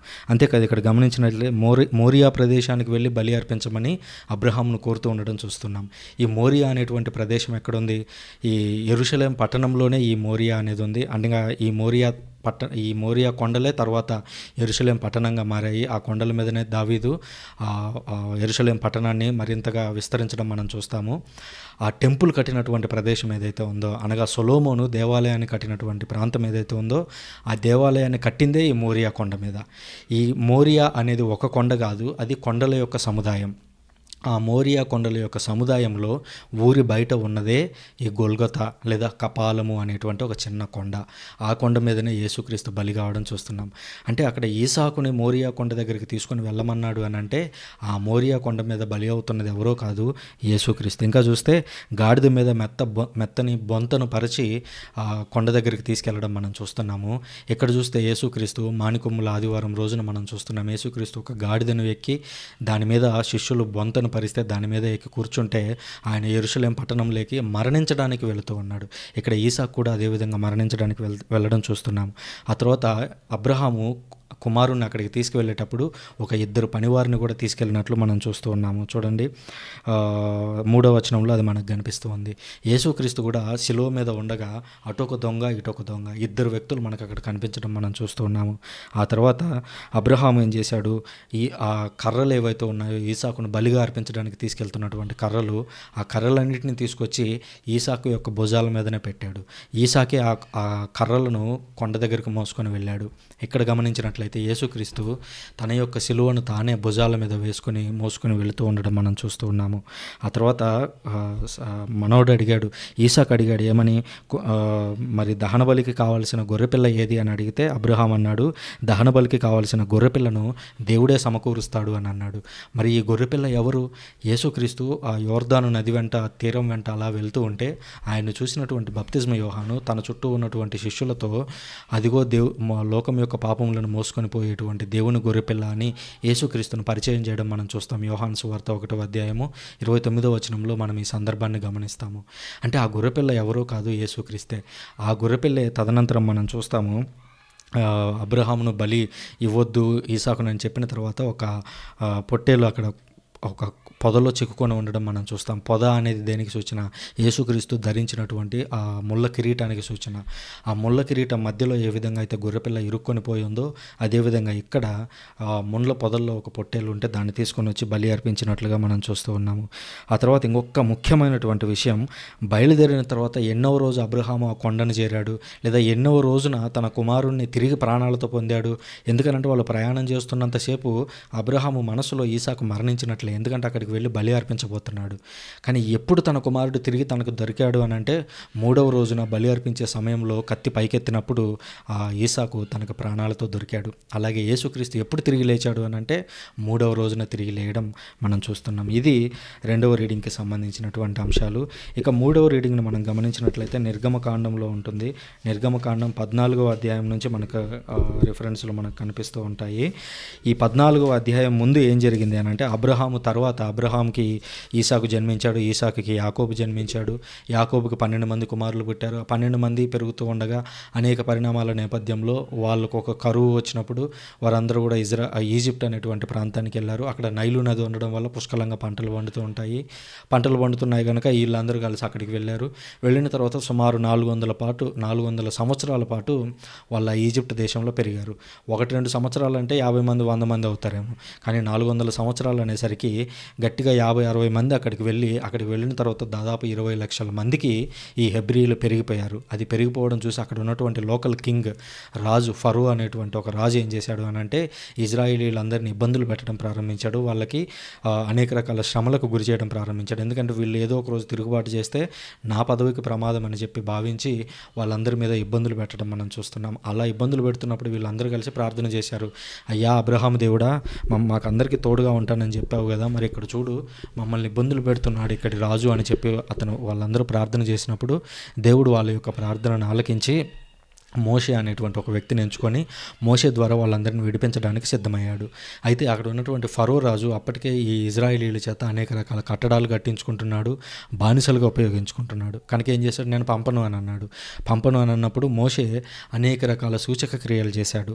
అనేక రకాలుగా ఆ దేశానికి నష్టం తీసుకొచ్చే పనుల్ని దేవుడు చేశాడు. అంటే ఈ నష్టం చేసేటువంటి క్రియలతో అయినా వాళ్ళందరినీ వదిలిపెడతాడని భావించాడు. అయితే ఫరో రాజు రోజు రోజుకి మరింత కఠినాత్ముడిగా మారిపోయి పంపకుండా ఉండడంతో దేవుడు ఏం చేశాడనంటే మరణదూతను పంపడానికి సిద్ధమయ్యాడు. మరణదూత అనంటే ఈజిప్ట్ దేశంలో ఉన్నటువంటి పెద్ద కుమారులు ఎవరైతే ఉంటారో, ఒక కుటుంబంలో పెద్ద కుమారులు ఎవరైతే ఉంటారో వాళ్ళందరినీ సంహరించడానికి సిద్ధమయ్యాడు. అది కూడా ముందుగానే చెప్పాడు. అయితే ఫరో రాజు వినలేదు. అయితే దాని నుంచి ఇజ్రాయేలీలు తప్పించుకోవాలి అని అంటే ఇజ్రాయేలీలు ఒక పద్ధతి ఫాలో అవ్వాలి. వాళ్ళకు గొర్రెపిల్లను తీసుకోవాలి, ఆ గొర్రెపిల్లను బలి అర్పించాలి, ఆ గొర్రెపిల్ల రక్తాన్ని తీసుకుని వెళ్ళి ఇంటి గుమ్మాలకు రాసుకోవాలి. అలా రక్తం ఉన్న ఇల్లు ఏవైతే ఉంటాయో వాటిని మాత్రం దేవుడు పూర్తిగా వదిలేస్తాడు. అంటే వాళ్ళ ఇంట్లో ఉన్నటువంటి వారికి మాత్రం ఎలాంటి హాని జరగదు. కానీ ఆ రక్తం లేనటువంటి ఈజిప్టీయులు ఎవరైతే ఉన్నారో వారి ఇళ్లలో ఉన్నటువంటి పెద్ద కుమారులందరూ కూడా మరణిస్తారనమాట. అది పాస్ ఓవర్ అని పిలుస్తూ ఉంటారు. యూదుల్లో ఇది చాలా పెద్ద పండుగ. ఒక రకంగా చెప్పాలనంటే వాళ్ళకు ఉన్నటువంటి పండుగలన్నిటిల్లో కూడా అత్యంత ప్రాముఖ్యమైనటువంటి పండుగ ఏదేనంటే కళ్ళు మూసుకొని చెప్పగలిగేది ఈ పాస్కా పండుగ.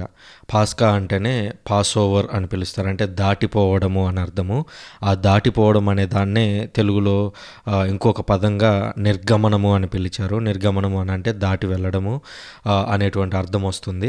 అందుకనే ఈ 2వ పుస్తకానికి నిర్గమకాండం అనేటువంటి పేరు రావడం మనం చూస్తూ ఉన్నాము. ఆ తర్వాత ఏం జరిగిందంటే పాస్కా పండుగను వాళ్ళు ఇజ్రాయెల్ దేశంలోనే ఉండి జరుపుకున్నారు.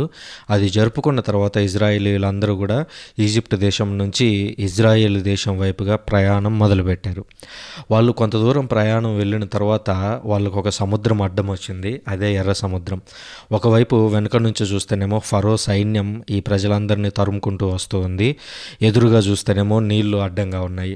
ప్రజలందరూ కూడా మోషే దగ్గరికి వెళ్ళి మమ్మల్ని ఎందుకు బయటికి తీసుకొని వచ్చావు, అక్కడే ఉండింటే కనీసం బ్రతికే వాళ్ళం కదా, ఇప్పుడు తీసుకొస్తే ఎదురుగా చూస్తే సముద్రము, వెనుక చూస్తేనేమో ఫరో సైన్యము, మమ్మల్ని చంపడానికి తీసుకొచ్చినావు అని చెప్పి ప్రజలందరూ కూడా ఆ మోషే మీద కంప్లైంట్ చేస్తూ ఉన్నప్పుడు మోషే వెళ్ళి దేవుణ్ణి ప్రార్థించడం, అప్పుడు దేవుడు ఒక గొప్ప మార్గాన్ని సిద్ధం చేయడం చూస్తాము.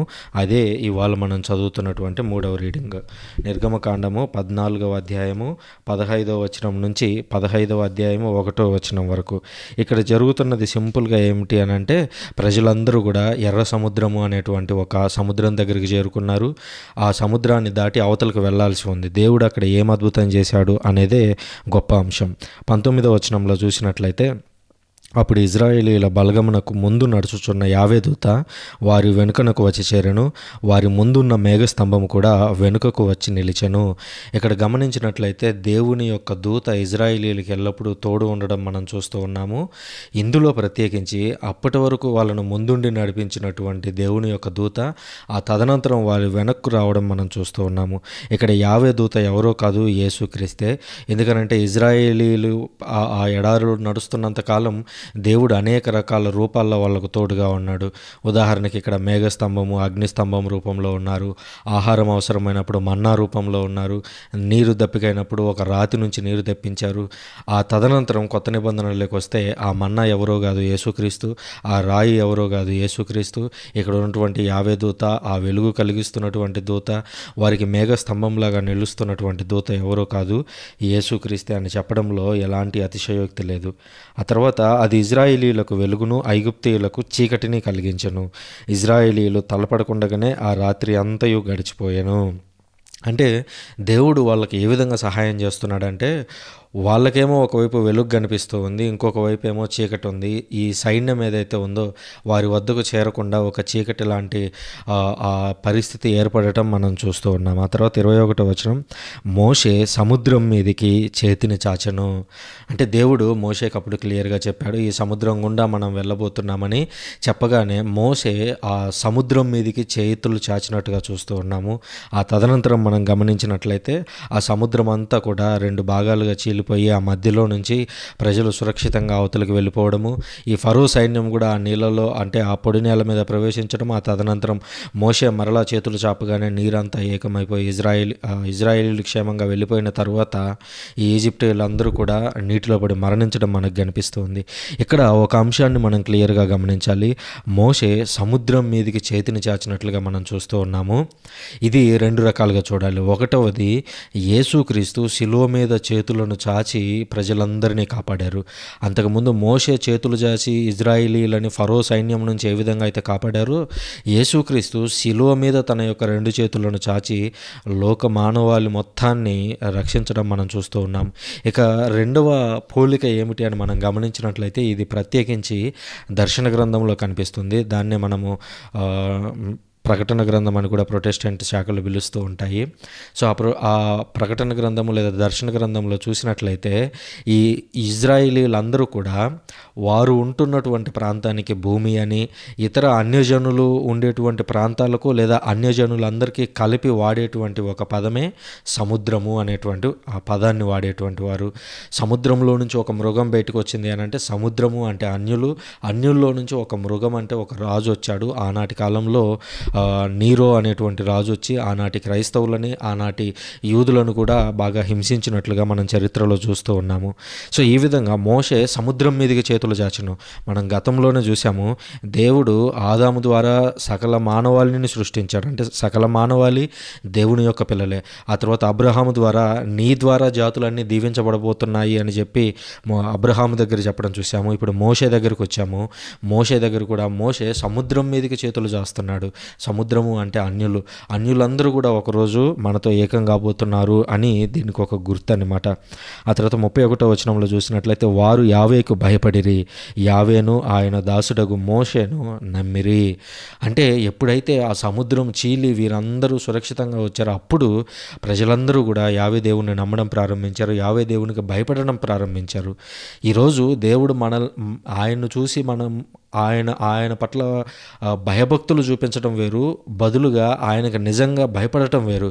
భయపడటము అని అంటే ఆయన పేరును పలకాలంటే భయపడటం, ఆయన పిలవాలంటే భయపడటం. ఆనాటి ఇజ్రాయేలీలు అలాగే భయపడ్డారు. భయపడటంలో తప్పేం లేదు. కానీ ఆ భయము ఎంతగా అగాధాన్ని పెంచింది అని అంటే వారు దేవుణ్ణి మనసారా తండ్రి అని కూడా పిలవలేనంత అగాధాన్ని పెంచింది. అలాంటి భయము అనేది ఈ రోజుల్లో లేదు. ఎందుకంటే యేసుక్రీస్తు మనలాగే మన మధ్య పుట్టాడు. శిష్యులందరితో కలిసి ప్రతిరోజు వారు ఏ విధంగా అయితే జీవించారో అదే విధంగా యేసుక్రీస్తు జీవించాడు. తద్వారా దేవునికి ఆ పాత నిబంధనలో ఇజ్రాయేలీలు ఎలాగైతే భయపడ్డారో అలాంటి భయాన్ని ఈరోజు ఆయన మనల నుంచి కోరుకోవడం లేదు. బదులుగా భయభక్తులు చూపించడము అని అంటే ఆయన పట్ల గౌరవ భావాలను చూపించడము అనేటువంటి అర్థంలో మనం తీసుకోవాలి. ఇది 3వ రీడింగ్కి సంబంధించినటువంటి విషయం. ఇదంతా ఎప్పుడు జరిగింది అని అంటే క్రీస్తు పూర్వం 1500 సంవత్సరాల క్రితం జరిగింది. ఆ తర్వాత మనం 4వ రీడింగ్ చూసినట్లయితే యెషయా గ్రంథము 54వ అధ్యాయానికి వెళతాము. ఇక్కడ మనం డైరెక్ట్గా చూసినట్లయితే క్రీస్తు పూర్వం 700 సంవత్సరానికి వస్తాం. అంటే మోషే తర్వాత దాదాపు 700 సంవత్సరాలు గడిచిన తర్వాత ఈ యెషయా అనేటువంటి ప్రవక్త రావడం చూస్తాం. ప్రవక్తలందరిలోకెల్లా యెషయాది ఒక ప్రత్యేకమైనటువంటి రూటు. ఎందుకంటే ఇతర ప్రవక్తలు ఎవరితో పోల్చినప్పటికీ యెషయా గారు యేసుక్రీస్తు గురించి చెప్పినటువంటి అంశాలు ఏవైతే ఉన్నాయో అవి ఎంతో లోతైనవి, ఎంతో సూటిగా ఉండేటువంటివి. మెస్సయ్య గురించి ఈయన చెప్పినంత స్ట్రైట్గా అన్ని ప్రవచనాలు మరి ఏ ప్రవక్త చెప్పలేదు అని చెప్పడం అతిశయోక్తి కూడా కాదు. సో అలాంటి యెషయా ప్రవక్త రాసినటువంటి సంగతి గురించి వింటున్నాము. యెషయా గ్రంథము 54వ అధ్యాయము 5-14 వచనాల్లో ఇవాళ మనము 4వ రీడింగ్ చదువుతున్నాము. ఇందులో గమనించినట్లయితే కొన్ని రకాల ముఖ్యమైనటువంటి అంశాలు ఉన్నాయి. మొదటగా 5వ వచనంలో, నిన్ను సృజించిన వాడు నీకు భర్తయగును, సైన్యములకు అధిపతి అయిన ప్రభుడని ఆయనకు పేరు. నిన్ను సృజించిన వాడే నీకు భర్త అవుతాడు అని యెషయా దగ్గర అంటున్నాడు. మరి మనం గమనించినట్లయితే మోషే దగ్గర మనం చూసాము. మోషే దగ్గర ప్రజలందరూ కూడా మోషేను నమ్మిరి, ప్రభువును నమ్మిరి, ప్రభువు పట్ల భయభక్తులు చూపించడం వాళ్ళు ప్రారంభించారు. మరి ఇక్కడికి వచ్చేసరికి యెషయా ద్వారా దేవుడు ఏం చెప్తున్నాడంటే, నిన్ను సృజించిన వాడు నీకు భర్తయగును. అంటే ఈ మధ్యలో దాదాపుగా ఒక 700 సంవత్సరాల పైచిలుకు చరిత్ర ఉంది. ఈ చరిత్రలో ఏం జరిగిందనేది కూడా మనం టూకీగా తెలుసుకోవాలి.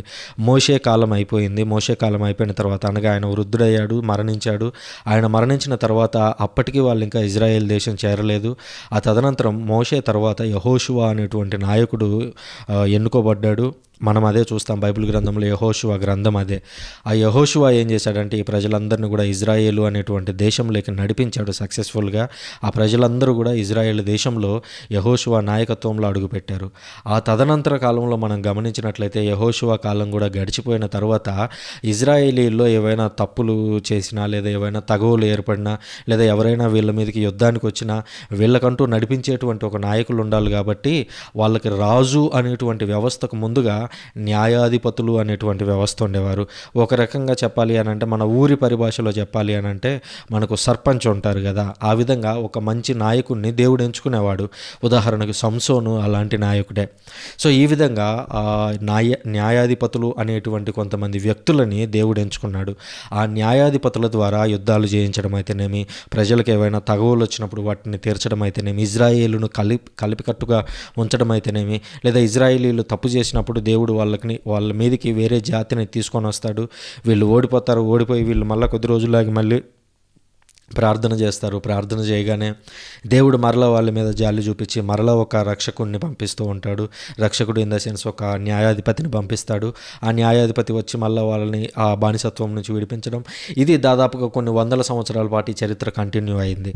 అంటే మనిషి దేవుడు ఎంచుకున్న తర్వాత, దేవుడు వాళ్ళని సెపరేట్ అవుట్ చేసిన తర్వాత కూడా, వాళ్ళని ప్రత్యేకపరిచిన తర్వాత కూడా మనిషి పదే పదే పడిపోవడం మనకి ఎక్కడ ఆదికాండంలో ఆదాము దగ్గర నుంచి కనిపిస్తూనే ఉంది. న్యాయాధిపతుల దగ్గర కూడా అదే జరుగుతూనే ఉంది. ఈ రోజుకి మన మధ్యలో కూడా అదే జరుగుతుంది. అయితే ఇవాళ మనకి ఇంకా చరిత్ర అందుబాటులో ఉంది. ప్రజలు ఏ ఏ రూపాల్లో పడిపోతున్నారనేటువంటి సమాచారం అందుబాటులో ఉంది. వాటి దగ్గర బలంగా నిలబడగలిగేటువంటి అవకాశాలు ఉన్నప్పటికీ కూడా మనం పడిపోతూ ఉంటాం. కాబట్టి పాత నిబంధనలో సంసోను అలా తప్పు చేశాడు, దావీదు ఎలా తప్పు చేశాడు, ఆదాము ఎలా తప్పు చేశాడని మనం ఎప్పుడు కూడా వేలెత్తి చూపించడానికి ప్రయత్నించకూడదు. బదులుగా మనం ఎంత పవిత్రంగా జీవిస్తున్నాం అనేది ఎప్పుడు కూడా పరిశీలించుకుంటూ ఉండాలి. ఇకపోతే ఈ విధంగా న్యాయాధిపతులు కొన్ని వందల సంవత్సరాల పాటు ఇజ్రాయేలీలను నడిపించారు. అయితే ఈ న్యాయాధిపతులు పరిపాలిస్తున్నటువంటి కాలంలో చుట్టుపక్కల అనేక రాజ్యాలు ఉండేవి. ఆ రాజ్యాలకు రాజులు ఉండేటువంటి వారు. ఆ రాజులు ఉన్నప్పుడు ఈ ప్రజలందరూ కూడా ఆ రాజులను చూసి మాకు కూడా రాజు కావాలని చెప్పి మొదలుపెట్టారు. అప్పటికి న్యాయాధిపతిగా ఎవరున్నారు? సమూయేలు అనేటువంటి వ్యక్తి ఉన్నాడు. దేవుడు సమూయేలును బాలుడిగా ఉన్నప్పుడే ఎంచుకోవడం మనం చూస్తాం. సమూయేలు 2 గ్రంథాల యొక్క చరిత్ర అంతా కూడా అదే. సో సమూయేలును ఎంచుకోవడం మనం చూస్తాం. ఆ సమూయేలు దగ్గర ఉన్నప్పుడు, సమూయేలు న్యాయాధిపతిగా ఉన్నప్పుడు మాకు రాజు కావాలని ప్రజలందరూ అడగటం, దేవునికి వాస్తవానికి రాజుని ఇవ్వడం ఇష్టం లేదు. ఎందుకనంటే దేవుడే రాజు, మనకి రాజులకు రాజు, ప్రభువులకు ప్రభువు అని దేవుని గురించి చెప్పుకుంటూ మాకు రాజు కావాలి అని అడిగినప్పుడు దేవుడు కొంత బాధపడ్డాడు. సరే, ఒక తండ్రి అనేటువంటి వ్యక్తి పిల్లాడు ఏదైనా అడిగితే అది సరే హాని చేయదు అని అనుకున్నప్పుడు, తనకి ఇష్టం లేకపోయినప్పటికీ కూడా కుమారుని సంతోషపట్టడానికి తండ్రి ఇస్తూ ఉంటాడు. అలాగే దేవుడు కూడా రాజుని ప్రసాదించాడు. రాజు ఎవరో కాదు, సౌలు రాజు మనకు కనిపిస్తాడు. సౌలు రాజు మరలా తప్పులు చేయడం, పడిపోవడం, దేవుడు మరలా దావీదు అనేటువంటి రాజును ఎంచుకుంటాడు. ఇదంతా కూడా రాజుల చరిత్రలో కనిపిస్తుంది. సో ఆ విధంగా రాజులు వచ్చారు. ఆ రాజులు, దావీదు రాజు వచ్చాడు, దావీదు రాజు తర్వాత సొలొమోను రాజు వచ్చాడు. ఆ సొలొమోను రాజు తర్వాత కాలంలో ఇజ్రాయెల్ దేశం అప్పటి వరకు ఒక్కటిగా ఐక్యంగా ఉండింది. సో అప్పటి వరకు వాళ్ళకి దేవాలయం లేదు. సొలొమోను వచ్చినప్పుడు ఒక మంచి దేవాలయాన్ని బ్రహ్మాండంగా కట్టుకోగలిగారు. అలాంటిది ఆ తదనంతర కాలంలో ఇజ్రాయెల్ దేశం అనేది రెండు భాగాలుగా చీలిపోయింది. పై ప్రాంతాన్నేమో, ఇప్పుడు ఉదాహరణకు మన ఇండియాని తీసుకుంటే, ఇండియాని రెండు భాగాలుగా ఊహించుకుంటే పైన ఉత్తర భారతదేశం అంటాం, కింద దక్షిణ భారతదేశము అని అంటాం. అలాగా ఇజ్రాయెల్ దేశం అనేది కూడా రెండు భాగాలు అయిపోయింది. పై దాన్ని ఇజ్రాయెల్ అని పిలిచారు, కింద దాన్ని యూదా అని పిలిచారు. పైన ఒక రాజు ఉండేవాడు, కింద ఒక రాజు ఉండేవాడు. పైన కొంతమంది ప్రవక్తలు ఉండేవారు, కింద కొంతమంది ప్రవక్తలు ఉండేటువంటి వారు. ఈ విధంగా చరిత్ర కంటిన్యూ అవుతూ వస్తూ ఉంది. అయితే కింద ఉన్నటువంటి యూదాతో పోలిస్తే పైన ఉన్నటువంటి ఇజ్రాయేలు అనేది ఏదైతే ఉందో ఆ ప్రాంతానికి రాజధానిగా సమరియా అనేటువంటి ప్రాంతం ఉండేది. ఆ సమరియాలో ఇతర ప్రాంతాలకు చెందినటువంటి ప్రజలు ఉన్నటువంటి నేపథ్యంలో ఆ నేపథ్యం రీత్యా అక్కడ కాస్త విగ్రహారాధన ఎక్కువగా జరగడము, అక్కడి ప్రజలు పదే పదే దేవుని మార్గాన్ని వ్యతిరేకించడము, ఇలా చేయడం కారణంగా దేవుడు అసీరియా అనేటువంటి ఒక సామ్రాజ్యాన్ని తీసుకొని వచ్చి ఇజ్రాయేల్ అనేటువంటి సామ్రాజ్యం మీద యుద్ధం చేయించడం చూస్తాం. ఆ యుద్ధంలో ఈ ఇజ్రాయేలు అనేటువంటి ఆ ప్రాంతం పూర్తిగా తుడిచిపెట్టుకుపోయింది. అబ్రహాముకి మొత్తం అబ్రహాం తర్వాత అంటే యాకోబుకి 12 మంది పిల్లలు ఉంటే 10 తెగలు వచ్చేసి పైన ఇజ్రాయేల్లో ఉన్నాయి. ఒక 2 తెగలు మాత్రమే కింద యూదాలో ఉన్నాయి. ఆ 10 తెగలు కూడా పూర్తిగా నాశనం అయిపోవడం మనం చూస్తాము. ఆ సిరియా సామ్రాజ్యం వచ్చి ఆ ఇజ్రాయేలుని ఓడించిన తర్వాత వాళ్ళే యూదాను కూడా ఓడించాలని ప్రయత్నించారు, బట్ ఓడించలేకపోయారు. ఆ తదనంతర కాలంలో అంటే దాదాపు యేసుక్రీస్తుకి సుమారుగా 600 సంవత్సరాల క్రితం బబులోను అనేటువంటి ఒక సామ్రాజ్యం వచ్చింది. ఆ బబులోను అనేటువంటి సామ్రాజ్యం వచ్చి అప్పటికే బాగా వెలుగుతూ ఉన్నటువంటి అసీరియా సామ్రాజ్యాన్ని ఓడించింది. ఆ అసీరియాతో పాటుగా అసీరియా సామ్రాజ్యం గెలవలేకపోయినటువంటి యూదా ప్రాంతం ఉంది. ఆ యూదా ప్రాంతాన్ని కూడా ఈ బబులోను సామ్రాజ్యం పూర్తిగా ఓడించేసింది. ఆ ఓడించిన నేపథ్యంలో వీరందరూ కూడా బబులోను బానిసత్వంలోకి వెళ్ళిపోయారు.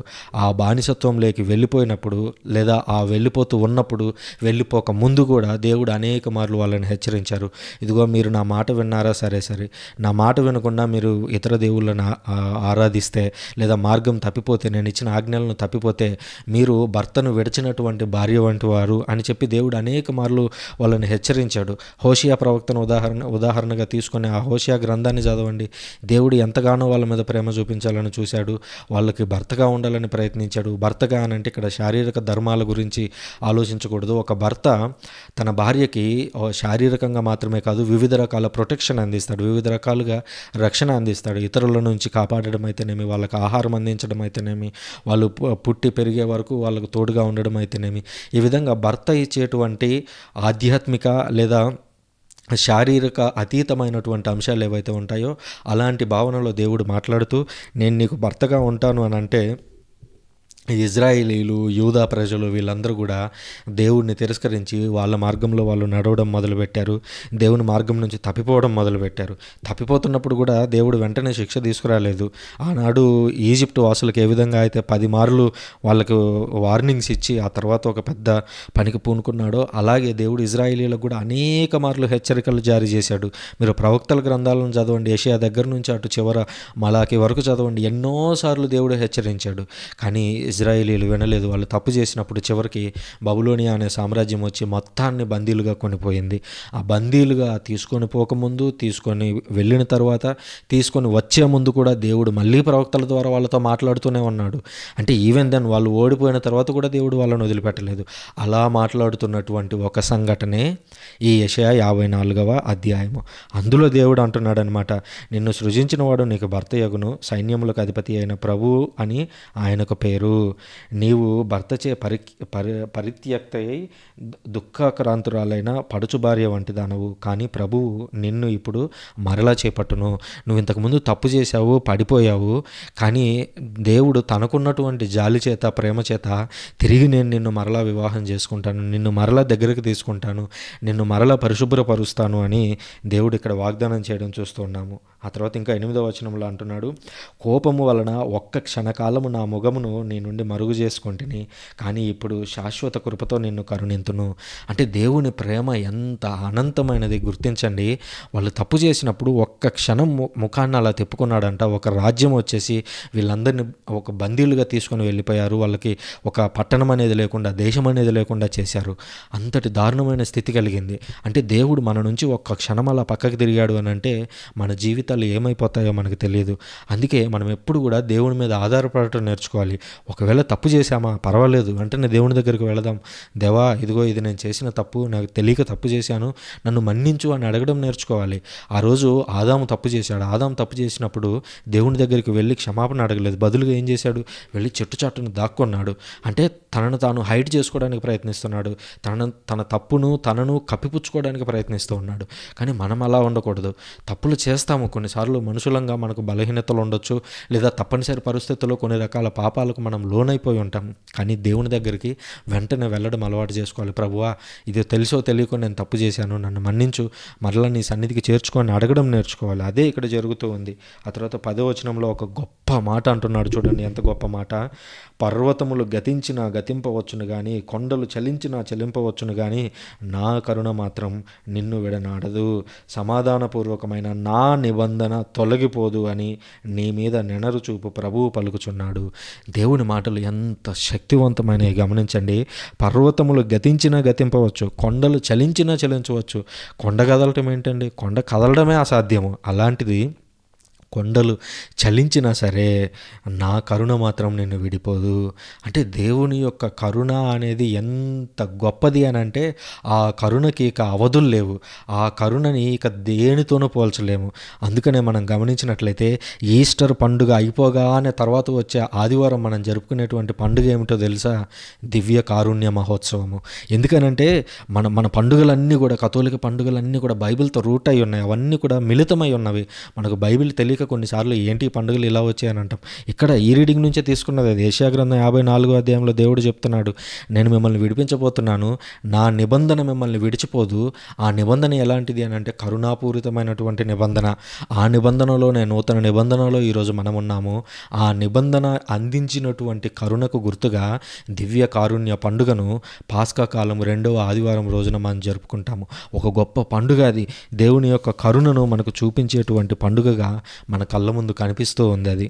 ఇది 4వ రీడింగ్కి సంబంధించినటువంటి విషయం. ఇక 5వ రీడింగ్ను పరిశీలించినట్లయితే యెషయా గ్రంథం 55వ అధ్యాయము 1 నుంచి 11 వచనాలు ఉన్నాయి. ఇది కూడా ఇజ్రాయేలీలు అక్కడ ఇరుక్కుపోయి ఉన్నారు. వాళ్ళను ఉద్దేశిస్తూ దేవుడు మాట్లాడుతూ ఉన్నటువంటి మాటలు విందాము. 1వ వచనం. దప్పిక కొనిన వారెల్లరూ నీటి చెంతకు రండు, ధనము లేని వారెల్లరూ వచ్చి ధాన్యము కొని ఆరగింపుడు అంటున్నాడు. అంటే బాగా గమనించండి, దప్పిక కొన్నవాడికి ప్రత్యేకంగా దేవుడు వచ్చి పిలచాల్సిన పని ఉందా? దప్పిక అయినవాడు వాడు ఏది 600 అయినా 100, 150 అయినా నీళ్ళు ఎక్కడున్నాయో వెళ్ళి ఎత్తుకొని తాగేస్తాడు. ఆకలైన వాడు దొంగతనం చేసి అయినా సరే ఆ ఆకలి తీర్చుకోవడానికి ప్రయత్నిస్తాడు. కానీ ఇక్కడ చెబుతున్నది ఏ ఆకలి గురించి, ఏ దప్పిక గురించి? యేసుక్రీస్తు క్లియర్గా చెప్తాడు, మీరు నా వద్దకు రండి, నేను మీకు జీవజలాన్ని ఇస్తాను అని చెప్పి ఆ దర్శన గ్రంథంలో, ప్రకటన గ్రంథంలో చెప్పడం మనం చూస్తాం. అంటే మనము దేవుని నుంచే ఆ జలధార ఏదైతే ఉందో ఆ జలధారను నీటి నుంచే, దేవుని నుంచే అందుకోవాలి. ఈరోజు దివ్యసప్రసాదం మనం అందుకునేటువంటి దివ్యసప్రసాదం కూడా దీనికి ఒక గుర్తు. దివ్యసప్రసాదం ద్వారా ఆయన అందిస్తున్నటువంటి రక్తం ఏదైతే ఉందో అది నిత్యం మనల్ని జీవింపజేసేటువంటిది. అది మనకు దప్పిక కలిగించేటువంటిది. ఆధ్యాత్మిక దప్పికను తీర్చేటువంటి ఆహారమే దివ్యసప్రసాదము. ప్రొటెస్టెంట్ శాఖలు దీన్ని రొట్టె రసం అని పిలుస్తూ ఉంటాయి. ఇంకా దేవుడు అంటున్నాడు, ధాన్యము కొని ఆరగింపుడు, ధాన్యాన్ని తిందురు రండి, మీ దప్పిక తీర్చుకుందురు రండి అని పిలుస్తూ ఉన్నాడు. ఇది దేనికి సూచన? దివ్య సప్రసాదానికి సూచన. అంటే యేసు క్రీస్తుతో పాత నిబంధనలోని అంశాలు ఎంత గొప్పగా మిళితమై ఉన్నాయి అనేది దీనికి కనిపిస్తూ ఉన్నాయి. ఇంకా 2వ వచనంలో అంటున్నాడు, ఆకలి తీర్పజాలని రొట్టె మీద మీ ధనమును వెచ్చింపనేలా? మీరందరూ డబ్బు పెట్టి ప్రతిరోజు రొట్టెను కొనుక్కొని తింటున్నారు, మీరు ఒకరోజు తిన్నారు కదా అని ఆకలి అంతటితో తీరిపోదు అని చెబుతూ దాని వెనుక ఉన్నటువంటి అసలు ఉద్దేశం ఏమిటి? మన ప్రభువు కూడా పరలోక పరలోక ప్రార్థన నేర్పిస్తూ ఒక మాట అంటాడు, నానాటికి ఇవ్వాల్సిన మా అన్నమును మాకు నేటికి ఇవ్వండి అని అంటాం. ప్రతిరోజు మనకు అవసరమయ్యేటువంటి అన్నం గురించి మనం ఈ రోజుల్లో నిజానికి ఆలోచిస్తున్నామా చెప్పండి? మనందరి ఇళ్లల్లోనూ కనీసం 3 రోజులకు సరిపడా ఆహారమైనా ఎదురుగానే ఉంటుంది. ఆ బియ్యాన్ని ముందుగానే కొని తెచ్చిపెట్టుకొని ఉంటాము. బాగా ఇంకా డబ్బులు ఎక్కువగా ఉండే కొద్దీ 3 నెలలు, 6 నెలలు, సంవత్సరానికి సరిపడా బియ్యాన్ని మన ఇంట్లో ఎక్కడో చోట స్టోర్ చేసుకొని ఉంటాం. అంటే నిజానికి ఇక్కడ అడుగుతున్నది మనం రోజువారీ తినేటువంటి ఆహారం గురించి కాదు, బదులుగా పరలోక జపంలో ఏమని అడుగుతున్నాము? నానాటికి కావలసినటువంటి ఆహారాన్ని మాకివ్వండి అని. పాత నిబంధనలో ఏ రోజుకు ఆ రోజు ఆహారాన్ని అందుకున్న సందర్భం ఎక్కడో తెలుసా? ఇజ్రాయేలీలు ఎడారిలో నడుస్తూ ఉండగా దేవుడు వాళ్ళకి మన్నాని కురిపించాడు. మన్నాని కురిపించినప్పుడు ఏ రోజు మన్నాని వాళ్ళు ఆ రోజు మాత్రమే తిన్నారు. అంటే ప్రతిరోజు అది ఫ్రెష్ ఫుడ్. ఆ తర్వాత ఒకవేళ ఎవరైనా ఒక వ్యక్తి ఎక్కువ తెచ్చుకొని ఉంటే అది ఆ వ్యక్తి ఎక్కువ మిగిలేదేం కాదు. ఒకవేళ ఎదుటి వాళ్ళు ఎక్కువ తిని ఉంటే ఆ ఎదుటి ఇంటి వ్యక్తికి సరిపోకపోతే మన్నా వాళ్ళు ఇంట్లోకి వచ్చినటువంటి మరుక్షణం గమనించినట్లయితే సరిపోయినంతగా, అంటే తక్కువ తెచ్చుకున్న వాడికి ఎక్కువ ఉండదు, ఎక్కువ తెచ్చుకున్న వాడికి తక్కువ అవ్వదు. సో అలాగా ప్రతి ఒక్కరికి సరిపోయేంతగా దేవుడు దాన్ని అనుగ్రహించాడు. అలాగే ఈరోజు దివ్య సప్రసాదం ద్వారా నీ ఆకలి నా ఆకలి, నీ ఆధ్యాత్మిక ఆహారము నా ఆధ్యాత్మిక ఆహారాన్ని, ఆకలిని దప్పికని తీరుస్తూ యేసుక్రీస్తు మనకు అందిస్తున్నాడు ఆహారాన్ని. ఇంకా అంటున్నాడు చూడండి, మీరు నా మాట వినుడు, మీకు మంచి భోజనము లభించును, మీరు శ్రేష్టమైన ఆహారమును భుజింతురు, నా మాట విని నా చెంతకు రండు, నా పలుకులాలింపుడు, మీరు జీవమును బడైదురు. యేసుక్రీస్తు ఒకరోజు దివ్య సప్రసాదం అనేటువంటి అంశం గురించి మాట్లాడుతున్నాడు. యోహాను సువార్త 6వ అధ్యాయంలో ఇది మనం చూస్తాము. యేసుక్రీస్తుండి నా శరీరాన్ని మీరు తినాలి, నా రక్తాన్ని మీరు తాగాలి అని అంటే అక్కడ ఉన్నటువంటి ప్రజలందరూ, కొంతమంది శిష్యులు, యేసుక్రీస్తు శిష్యులు కొంతమంది, ఈయనేంటి ఇలా మాట్లాడుతున్నాడు, పిచ్చోడ్లాగా మాట్లాడుతున్నాడు, ఈయన శరీరాన్ని మేము తినడం ఏంటి, తిని మనిషి శరీరాన్ని భుజించడానికి మేమేమైనా నరమాంస భక్షకులమా అని చెప్పి ఆయన్ను విడిచి వెళ్ళిపోయారు. మరెన్నడూ ఆయనను వెంబడింపరైరి అని బైబిల్ గ్రంథంలో రాయబడి ఉంది. అంటే యేసుక్రీస్తు ఆ మాటను చెప్పినప్పుడు అనేక మంది తిరస్కరించి వెళ్ళిపోయారు. అప్పుడు యేసుక్రీస్తు శిష్యులను పిలిచి మీరు కూడా వెళ్ళిపోయేదిరా అని అడిగాడు. అప్పుడు శిష్యులందరూ ఏమన్నారు? శిష్యులందరూ సైలెంట్ అయిపోతే పేతురు ముందుకొచ్చి, ప్రభు నీవు నిత్య జీవపు మాటలు కలవాడవు, నిన్ను విడిచి మేము ఎక్కడికి వెళతాము అని చెప్పడం మనం చూస్తున్నాం. నిజానికి పేతురుకు కూడా అది అర్థం కాలేదు. నా శరీరాన్ని తినాలి అని అంటే పేతురుకు ఆ మాట అర్థం కాలేదు. కానీ పేతురుకు అర్థమైన విషయం మాత్రం ఒకటి ఉంది, యేసుక్రీస్తు మాట్లాడేటువంటి మాటలు సత్యము, ఆయన మాటల్లో జీవం ఉంది అని ఆయన గుర్తించాడు. అందుకని చూడండి 3వ వచనంలో, నా మాట విని నా చెంతకు రండు, నా పలుకులాలింపుడు, మీరు జీవమును బడయుదురు. ఇది ఆనాటి ప్రజలు అర్థం చేసుకోలేకపోయారు. పరిజయులు, శాస్త్రులు, వాళ్ళందరికీ ఈ శిష్యులతో పోలిస్తే బైబిల్ చాలా బాగా తెలుసు. అంటే ఆ పాత నిబంధన ఏదైతే ఉందో ప్రతి లేఖనం వాళ్ళు చదివినదే, ప్రతి లేఖనం గురించి వాళ్ళకి జ్ఞానం ఉంది. కానీ యేసుక్రీస్తు వచ్చి అవి నెరవేరుస్తూ ఉన్నప్పుడు మాత్రం వాటన్నింటిని గురించిన నాలెడ్జ్ అంతా మర్చిపోయారు. ఆ తర్వాత ఇంకా 3వ వచనం కంటిన్యూషన్లో, నేను మీతో నిత్య నిబంధన చేసుకొందును.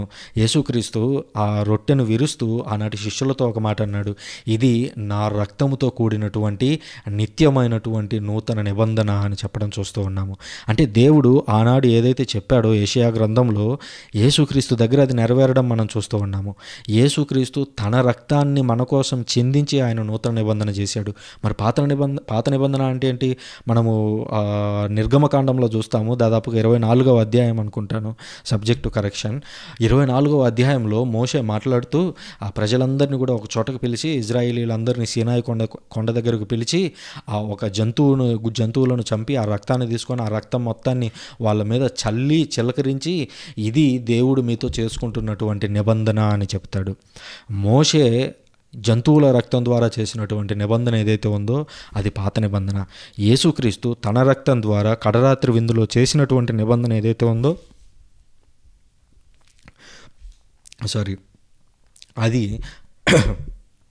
అది నూతన నిబంధన.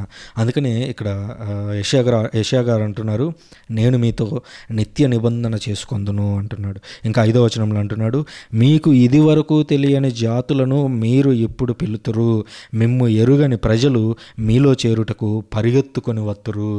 నిజానికి ఇది ఆనాటి ఇజ్రాయేలీలకి ఎంత అర్థమైందో మనం చెప్పలేము. ఎందుకంటే ఇజ్రాయేలీలు మేము ప్రత్యేకపరచబడినటువంటి వాళ్ళము అని వాళ్ళలో ఆ ఫీలింగ్ ఉండేది. ఇతరులని వాళ్ళలో కలుపుకునేటువంటి వారు కాదు. కొన్నిసార్లు కలుపుకొని వీళ్ళు చెడిపోయారు కూడా. అంటే తప్పు జరుగుతున్నప్పుడు దేవుడైనా ఖండిస్తాడు. ఇతర జాతుల వారైనా సరే మంచి చేసినప్పుడు దేవుడు దాన్ని గౌరవిస్తాడు, దాన్ని అభినందిస్తాడు. అలాగే ఇజ్రాయేలీలలో వేరే జాతులు వచ్చి కలవడము అని అంటే నిజానికి ఇజ్రాయేలీ పరిభాషలో, ఇజ్రాయేలీ యొక్క కోణంలో నుంచి చూస్తే ఈ మాట వాళ్ళకు చాలా కోపాన్ని తెప్పించేటువంటి అంశం. కానీ ఇది ఎప్పుడు నెరవేరుతుంది అని అంటే యేసుక్రీస్తు వచ్చిన తర్వాత నెరవేరుతుంది. యేసుక్రీస్తు రావడం ఆలస్యము. ఆయన శిష్యులందరూ కూడా ప్రపంచవ్యాప్తంగా వెళ్ళిపోయి ఈరోజు సృజన అనేటువంటి నేను వింటున్నటువంటి మీరు మనమందరం అన్యులమే, మనందరం ఇజ్రాయేలీలతో పోలిస్తే విభిన్న జాతుల వాళ్ళమే, మనమందరినీ కూడా తన దగ్గరికి పిలుస్తాను అని ఏషియా ద్వారా ఎప్పుడో యేసుక్రీస్తు రావడానికే దాదాపు 700 సంవత్సరాల క్రితమే చెప్పాడు. మీరు ఇదివరకు ఎరుగని జాతులను ఇప్పుడు మీరు పిలుతురు, మిమ్ము ఎరుగని ప్రజలు మీలో చేరుటకు పరిగెత్తుకొని వత్తురు. నిజానికి నువ్వు నేను కూడా అదేవిధంగా పరిగెత్తుకొని వెళ్ళి వాళ్ళ జాతిలో అనగా ఇజ్రాయేలీ జాతిలో లేదా ఇజ్రాయేలీ విశ్వాసంలో మనం చేరినట్లుగా చూస్తూ ఉన్నాం. ఇంకా 6వ వచనంలో అంటున్నాడు, ప్రభువు దొరుకున్నప్పుడే ఆయన్ను వెతకండి, ఆయన చేరువలో ఉన్నప్పుడే ఆయనకు ప్రార్థన చేయండి. ఇదియే రక్షణ దినము, ఇదియే మనకు రక్షణను అందించే దినము అని చెప్పి పునీత పౌలు గారు హెచ్చరించడం మనం లెంటులో ఫస్ట్ ఆదివారం గమనించినట్లయితే లెంటులో ఫస్ట్ ఆదివారంలో వచ్చేటువంటి 2వ రీడింగ్లో ఈ మాట కనిపిస్తుంది మనకు. ఏమని? ఇది ఏ రక్షణ దినము అని. ఎందుకు అని అంటే పశ్చాత్తాప సూచికగా పాస్కాయత్త కాలం ప్రారంభమైంది. పాస్కాయత్త కాలంలో మనమందరం మారు మనసు పొందాలి, పాస్కా ఆనందంలో మనము ముంచెత్తబడాలి అనేది ఈ లేఖనాలన్నీ కూడా మనకు నేర్పిస్తూ ఉన్నటువంటి అంశాలు. సో అలాంటి రక్షణ దినం ప్రభువు చేరువలోనే ఉన్నాడు, ఆయన మనల్ని ఆలకిస్తున్నాడు. కాబట్టి ఈ సమయంలో మనము ఆయన యొక్క స్వరాన్ని వినడానికి ప్రయత్నించాలి అని చెప్పి యెషయా గారు ఇక్కడ తెలియజేస్తూ ఉన్నారు. ఇంకా 10-11 వచనాల్లో అంటున్నాడు చూడండి, వానయు మంచును ఆకాశం నుండి దిగివచ్చి ఎచ్చటికి నీ మరలిపోక భూమిని తడిపి దాని మీద పైరును మొలిపించి దాన్ని పంట పండించును. ఆ రీతిగానే నా నోటి నుంచి వెలువడు వాక్కు కూడా ఉండును, అది నిష్ఫలముగా నా యొద్దకు తిరిగి రాక నా సంకల్పమును నెరవేర్చును.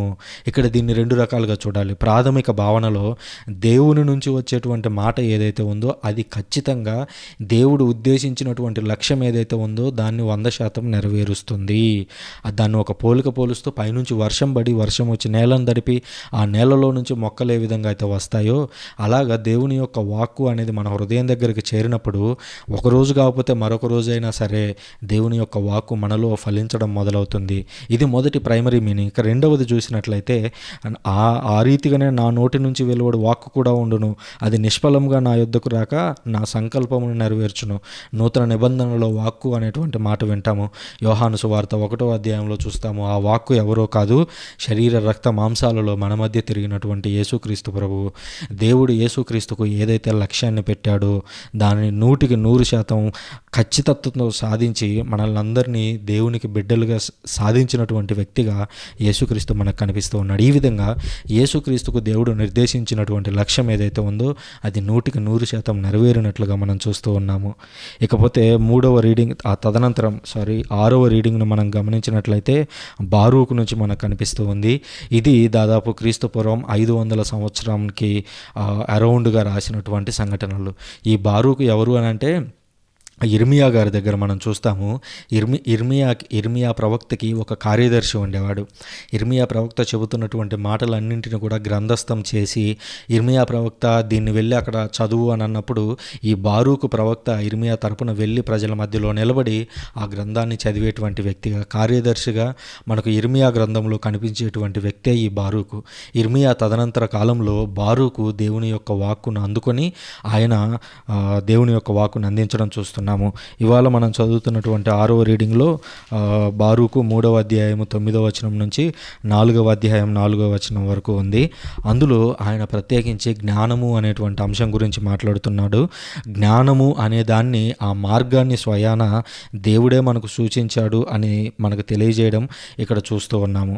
ఇకపోతే 33 నుంచి 35 వచనాల్లో ప్రత్యేకించి యేసుక్రీస్తు పుట్టుక గురించి ఇక్కడ ఇండైరెక్ట్గా మనకి బారూకు గారు బోధించడం మనకు కనిపిస్తూ ఉంది. సృష్టి కోణంలో నుంచి దేవుని గురించి మాట్లాడుతూ ఆ వచనాలను మాట్లాడతారు. ఎందుకు అనంటే రక్షణ ప్రణాళికలో యేసుక్రీస్తు గురించినటువంటి ప్రవచనాలు ఏవైతే ఉన్నాయో ఆయన ప్రవచనాల్లో పుట్టుక కూడా ఉంది. ఆ పుట్టుక కూడా పాత నిబంధనలో కవర్ అవుతూ ఉంది అనే అంశాన్ని గుర్తుంచుకోవాలి. 33వ వచనం నుంచి చదువుతూ ఉన్నాను. ఆయన పంపగా వెలుగు బయలువెడలను, ఆయన పిలువగా అది భయపడి ఆయనకు లొంగెను. ఆ నక్షత్రములు వాటి స్థానములలో మెరసి సంతోషించెను. ఆయన పిలువగా ఇక్కడ మేమున్నాము అని అవి పలికెను. వాటిని సృజించిన వాని నిమిత్తము అవి సంతోషముతో ప్రకాశించెను. అవి తమ తమ తావులలో నిలిచి తమను చేసిన ఆయన యందు సంతసముతో మెరిసెను అని మనకు కనిపిస్తుంది. ఈ వచనాలను చదివినప్పుడు ఏంటి అసలు ఇది, నక్షత్రాలు ఏంటి, దేవుడు పిలిస్తే పలకడం ఏంటి, అవి వెలగడం ఏంటి, అవి సంతోషంతో మెరవడం ఏంటి, దేవుడు పిలిస్తే మేము ఇక్కడ ఉన్నామని పలకడం ఏంటి అనేటువంటి అనేక రకాల డౌట్స్ మన హృదయాల్లో వస్తూ ఉంటాయి. కానీ గమనించండి, యేసుక్రీస్తు పుట్టినప్పుడు ఒక నక్షత్రంతో సంబంధం ఉంది. ఏ విధంగా? యేసుక్రీస్తు పుట్టినప్పుడు ఒక నక్షత్రం జ్ఞానులకు మార్గాన్ని చూపడం చూస్తూ ఉన్నాము. ఆ నక్షత్రం జ్ఞానులను అక్కడికి చేర్చే వరకు తోడుగా ఉండింది. ఆ నక్షత్రమే ఇక్కడ చూడండి, ఆయన పిలువగా ఇక్కడ మేమున్నామని అవి పలికెను. వాటిని సృజించిన వాని నిమిత్తము అవి సంతోషముతో ప్రకాశించెను. మనం చూస్తాం అక్కడ ఆ జ్ఞానులు నడుస్తూ ఉండగా అది ప్రకాశవంతంగా వాళ్ళ ఎదురుగా ఉండి ఇజ్రాయేల్ వరకు యెరూషలేము నుంచి తిరిగి వారు ఎక్కడైతే ఉన్నారో, మరియ తల్లి ఆ బిడ్డ ఎక్కడైతే ఉన్నారో అక్కడి వరకు చేర్చడం మనం చూస్తున్నాం. ఈ విధంగా సృష్టి కూడా దేవుని యొక్క రక్షణ ప్రణాళికలో పాలు పంచుకుంది అని చెప్పడం ఇక్కడ బారూకు గారి యొక్క ఉద్దేశం. ఇంకా అంటున్నాడు చూడండి, 4వ అధ్యాయం 2వ వచనంలో, యాకోబు మీరు జ్ఞానం వైపు మరలి దాన్ని గైకొనుడు, దాని వెలుగులో కాంతి వైపు నడువుడు. మీరందరూ జ్ఞానాన్ని పొందండి అని అంటున్నాడు. మనం చూస్తాము పౌలు గారు రాసినటువంటి లేఖల్లో జ్ఞానము అని అంటే ఎవరో కాదు, యేసుక్రీస్తే. ఈ జ్ఞానము అనేటువంటి అంశమంతా కూడా పరిపూర్ణం అవుతూ ఉన్నదే యేసుక్రీస్తులో. మీరందరూ ఆ జ్ఞానం వైపు తిరగండి, ఆ జ్ఞానం వైపు మరలండి, దానిని గైకొనండి, దాని యొక్క వెలుగులో కాంతి వైపు నడవడానికి ప్రయత్నించండి అని చెప్పడం మనం చూస్తూ ఉన్నాం. ఇంకా 4వ వచనంలో అంటున్నాడు, దేవుడు తనకు ప్రీతి కలిగించున్నదేమియో మనకు తెలియజేశాను. ఇది పాత నిబంధనలో భక్తులకు ఎంతవరకు తెలుసో మనకు తెలియదు, కానీ ఈరోజు దేవుడు యేసుక్రీస్తు ద్వారా తన యొక్క ఫుల్ రెవల్యూషన్ని, అనగా దేవుడు మన నుంచి ఏమి కోరుకుంటున్నాడో అదంతా కూడా యేసుక్రీస్తు ద్వారా మనకు 100% తెలియజేశాడు. నిజానికి ఉదాహరణకు మనం ఆదాముని ఎగ్జాంపుల్ తీసుకుంటే, ఒక చెట్టు పండు తినొద్దు అని చెప్పినట్టుగా మాత్రమే మనకు కనిపిస్తూ ఉంది. అంతకు మించి ఆదాముకి పెద్దగా కాన్సిక్వెన్సెస్ తెలియదు. అంటే ఇది చేస్తే ఏమవుతుంది, అది చేస్తే ఏమవుతుంది, ఇది తింటే ఏమవుతుంది, అది తింటే ఏమవుతుంది, దీని గురించినటువంటి సంపూర్ణ జ్ఞానం ఆనాడు ఆదాముకు ఉందో లేదో మనకు పూర్తిగా తెలియదు. కానీ ఈరోజు మనకి యేసుక్రీస్తు క్లియర్గా వందలాది మాటల ద్వారా మనకు అనేక సూచనలు చేశారు. ఇది చేస్తే తప్పు, ఇది చేస్తే ఒప్పు, ఇది చేయండి, మీరు ఇది చేయొద్దు, మీరు ఈ విధంగా సహాయం చేయండి, ఇలా మాత్రం చేయొద్దు అని రకరకాలుగా ఆయన మనకు అనేక బోధనలు చేశారు. ఇవన్నీ తెలిసిన తర్వాత కూడా మనం తప్పులు చేస్తూ ఉంటే ఇక మనల్ని మనమే పరిశీలించుకోవాలి ఎంత దారుణమైనటువంటి స్థితిలో ఉన్నామో. ఇకపోతే 7వ రీడింగ్లోకి మనం ప్రవేశిస్తున్నాము. 7వ రీడింగ్ ఇవాళ మనము యెహెజ్కేలు గ్రంథము 36వ అధ్యాయము 16 నుంచి 28 వచనాలు చదువుతున్నాము. ఈ యెహెజ్కేలు రాస్తున్నటువంటి మాటలు కూడా బబులోనులో ఇరుక్కుపోయి ప్రజలందరూ కూడా బాధపడుతూ ఉన్నటువంటి వారికి ఈ ఓదార్పు కలిగించేలాగా యెహెజ్కేలు ప్రవక్త మాట్లాడుతూ ఉన్నాడు. ఆయన రాసినటువంటి మాటల్లో కొన్ని మాటలను పరిశీలిద్దాము. ఇజ్రాయేలీలందరూ తప్పు చేశారు, తప్పు చేయడం వల్ల దేవుడు శిక్షించడం వల్ల వారు వెళ్ళి బాధలు పడుతూ ఉన్నారు. ఆ బాధలు పడుతున్నటువంటి నేపథ్యంలో దేవుడు మరలా అంటున్నాడు చూడండి 32వ వచనంలో, నేను మిమ్ము చూచి కాదు కానీ నా దివ్యనామమును చూచి పనికి పూనుకొందును. అంటే మిమ్మల్ని రక్షిస్తాను, మిమ్మల్ని కాపాడుతాను, తిరిగి మళ్ళీ మీ దేశానికి తీసుకువెళ్తాను. ఇదేదో మిమ్మల్ని చూసి చేస్తున్నాను అని అనుకోవద్దు, నా దివ్యనామాన్ని చూసి నేను చేస్తున్నాను అని అంటున్నాడు. అంటే దేవుడు తన సెల్ఫిష్నెస్ కోసం తను చేసుకుంటున్నాడా అనేటువంటి డౌట్ వస్తుంది మనకి. కానీ నిజానికి అది కాదు ఇక్కడ అర్థం. దేవుడు తన నామాన్ని గొప్ప చేసుకోవడానికి కాదు ఇక్కడ చేసుకుంటుంది. దీని యొక్క రూట్స్ ఎక్కడున్నాయి, దీని యొక్క మూలాలు ఎక్కడున్నాయి అని అంటే మోషే దగ్గర ఉన్నాయి. మోషేని దేవుడు పిలిచి, మోషే ఇదిగో నువ్వు ప్రజల దగ్గరికి వెళ్ళాలి, నేను వాళ్ళని విడిపించబోతున్నానని చెప్పు అని అంటే అప్పుడు మోషే అడిగాడు, ప్రభు నువ్వెవరు అని మేము చెప్పాలి? మనం 2-3 వారాల క్రితం కూడా లెంట్ 3వ ఆదివారంలోనో 4వ ఆదివారంలోనో ఆ రీడింగ్ కూడా మనం చదివాము. సో అందుకనే మీకు అది గుర్తు చేస్తున్నాను అనమాట. అప్పుడు మోషే అడుగుతాడు, ప్రభు నువ్వెవరని నేను వాళ్ళకి చెప్పాలి చెప్పాలి అని అంటే నేను ఉన్నవాడను అంటే ఐయామ్ అని చెప్పడం మనం చూస్తున్నాం. అంటే ఆయన ఒక సెల్ఫ్ బీయింగ్, ఆయన ఎల్లప్పుడూ ఉన్నటువంటి వ్యక్తి. అందుకనే నేను ఉన్నవాడును అని చెప్పి నా పేరు యావే, తరతరములకు ఇదియే నా పేరు, ప్రజలందరికీ ఈ పేరుతోనే నేను పలుకుతాను, నువ్వు వెళ్ళి వాళ్ళందరిని విడిపించు అని చెప్పాడు. అంటే ఇక్కడ దేవుడు ఏదో సెల్ఫిష్నెస్ లాగా కనిపిస్తూ ఉన్నప్పటికీ నా దివ్యనామమును చూసి నేను ఈ పనికి పూనుకొందును అని అంటున్నాడంటే ఈయన దివ్యనామం ఆల్రెడీ వెల్లడించాడు ఎక్కడో మోషే దగ్గరే. ఆ రోజు ఎందుకు వెల్లడించాడు అని అంటే వాళ్ళని విడిపించడానికే వెల్లడించాడు.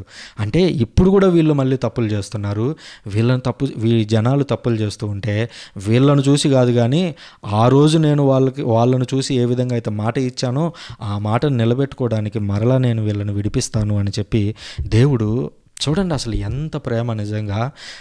ఆ యెషయా గ్రంథంలో కూడా మనం చూసాము, కొండలు ఆ కొండలన్నీ కూడా కదిలిపోవచ్చు, ఆ పర్వతాలు చలించకపోయినా సరే నా కరుణ మాత్రం మిమ్మల్ని విడిచిపోదు. అంటే ఎంత పెద్ద మాటలు వాడుతున్నాడు చూడండి దేవుడు. ఇక్కడ కూడా అదే విధంగా విడిపిస్తానని చెప్పడం చూస్తూ ఉన్నాము. ఇంకా చూసినట్లయితే 32వ వచనంలో ఈ విధంగా అంటున్నాడు, 23వ వచనంలో ఈ విధంగా అంటున్నాడు, నేను మీ ద్వారానే జాతులకు నేను పవిత్రుడనని తెలియజేసుకొందును. పాత నిబంధనలో దేవుడు ఇజ్రాయేలును మాత్రమే ఎన్నుకున్నాడు, ఆయన ఓన్లీ ఇజ్రాయేల్ దేవుడు, ఇతరులకు దేవుడు కాదు అని కొంతమంది అంటూ ఉంటారు. కానీ చూడండి దేవుడు అనేక మార్లు అబ్రహాం దగ్గర మనం చూసాము, ఆ తర్వాత మోషే దగ్గర సముద్రం మీదకి చేతులు చాపడం మనం చూసాము, ఆ యెషయా గ్రంథం 54వ అధ్యాయంలో 55వ అధ్యాయంలో మనం ప్రత్యేకించి చూసాము, ఆ బారూకు దగ్గర చూసాము, బయట ఎక్కడో ఉన్నటువంటి వేరే దేశాలకు చెందినటువంటి జ్ఞానులని ఆ బారూకు గ్రంథంలో ఆ వెలుగుతున్నటువంటి నక్షత్రాలు తీసుకురావడం చూసాము. యెహెజ్కేలు గ్రంథంలో ఇక్కడ మరలా చూస్తున్నాము ఏంటి అని అంటే ఇతర జాతులకు కూడా నేను పవిత్రుడనని తెలియజేసుకుందును.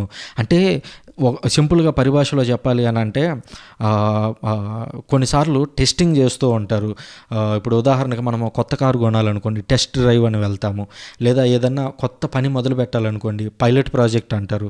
ఉదాహరణకి రాష్ట్రమంతటా ఏదన్నా ఒక పథకం వర్తింపజేయాలంటే ఆ పథకాన్ని వర్తింపజేసే ముందుగా ఒక జిల్లానో లేదా ఒక మండల కేంద్రాన్నో ఆసరాగా చేసుకొని అక్కడ ఆ పథకాన్ని పరీక్షించి చూస్తారు.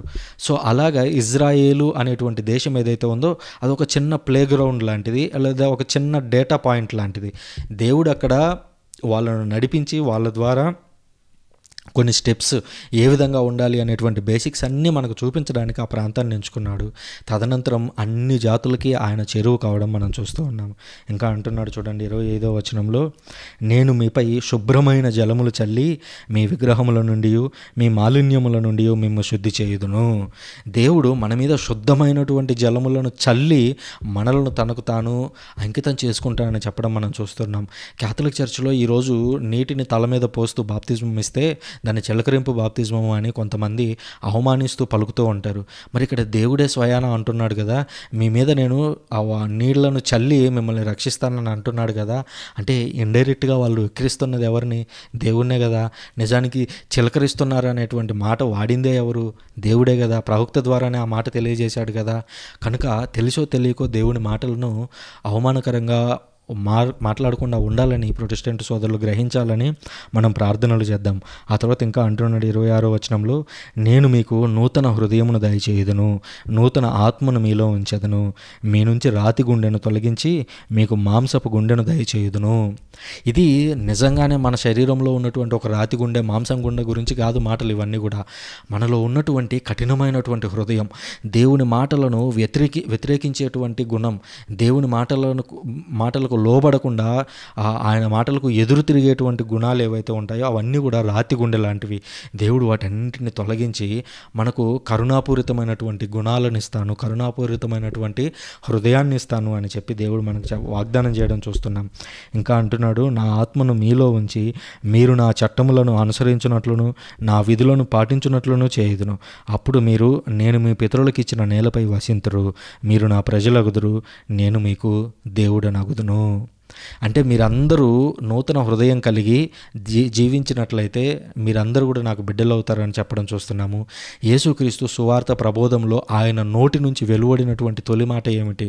మీరు హృదయ పరివర్తన చెందండి, పరలోక రాజ్యం సమీపించింది, హృదయ పరివర్తన చెందండి, మీకు నూతన హృదయం దయచేస్తాను, హృదయ పరివర్తన పొందండి, నేను మీకు నాయకుడు, నేను మీకు దేవుడనవుతాను అని ఇక్కడ యెహెజ్కేలు ప్రవక్త చెప్తున్నాడు.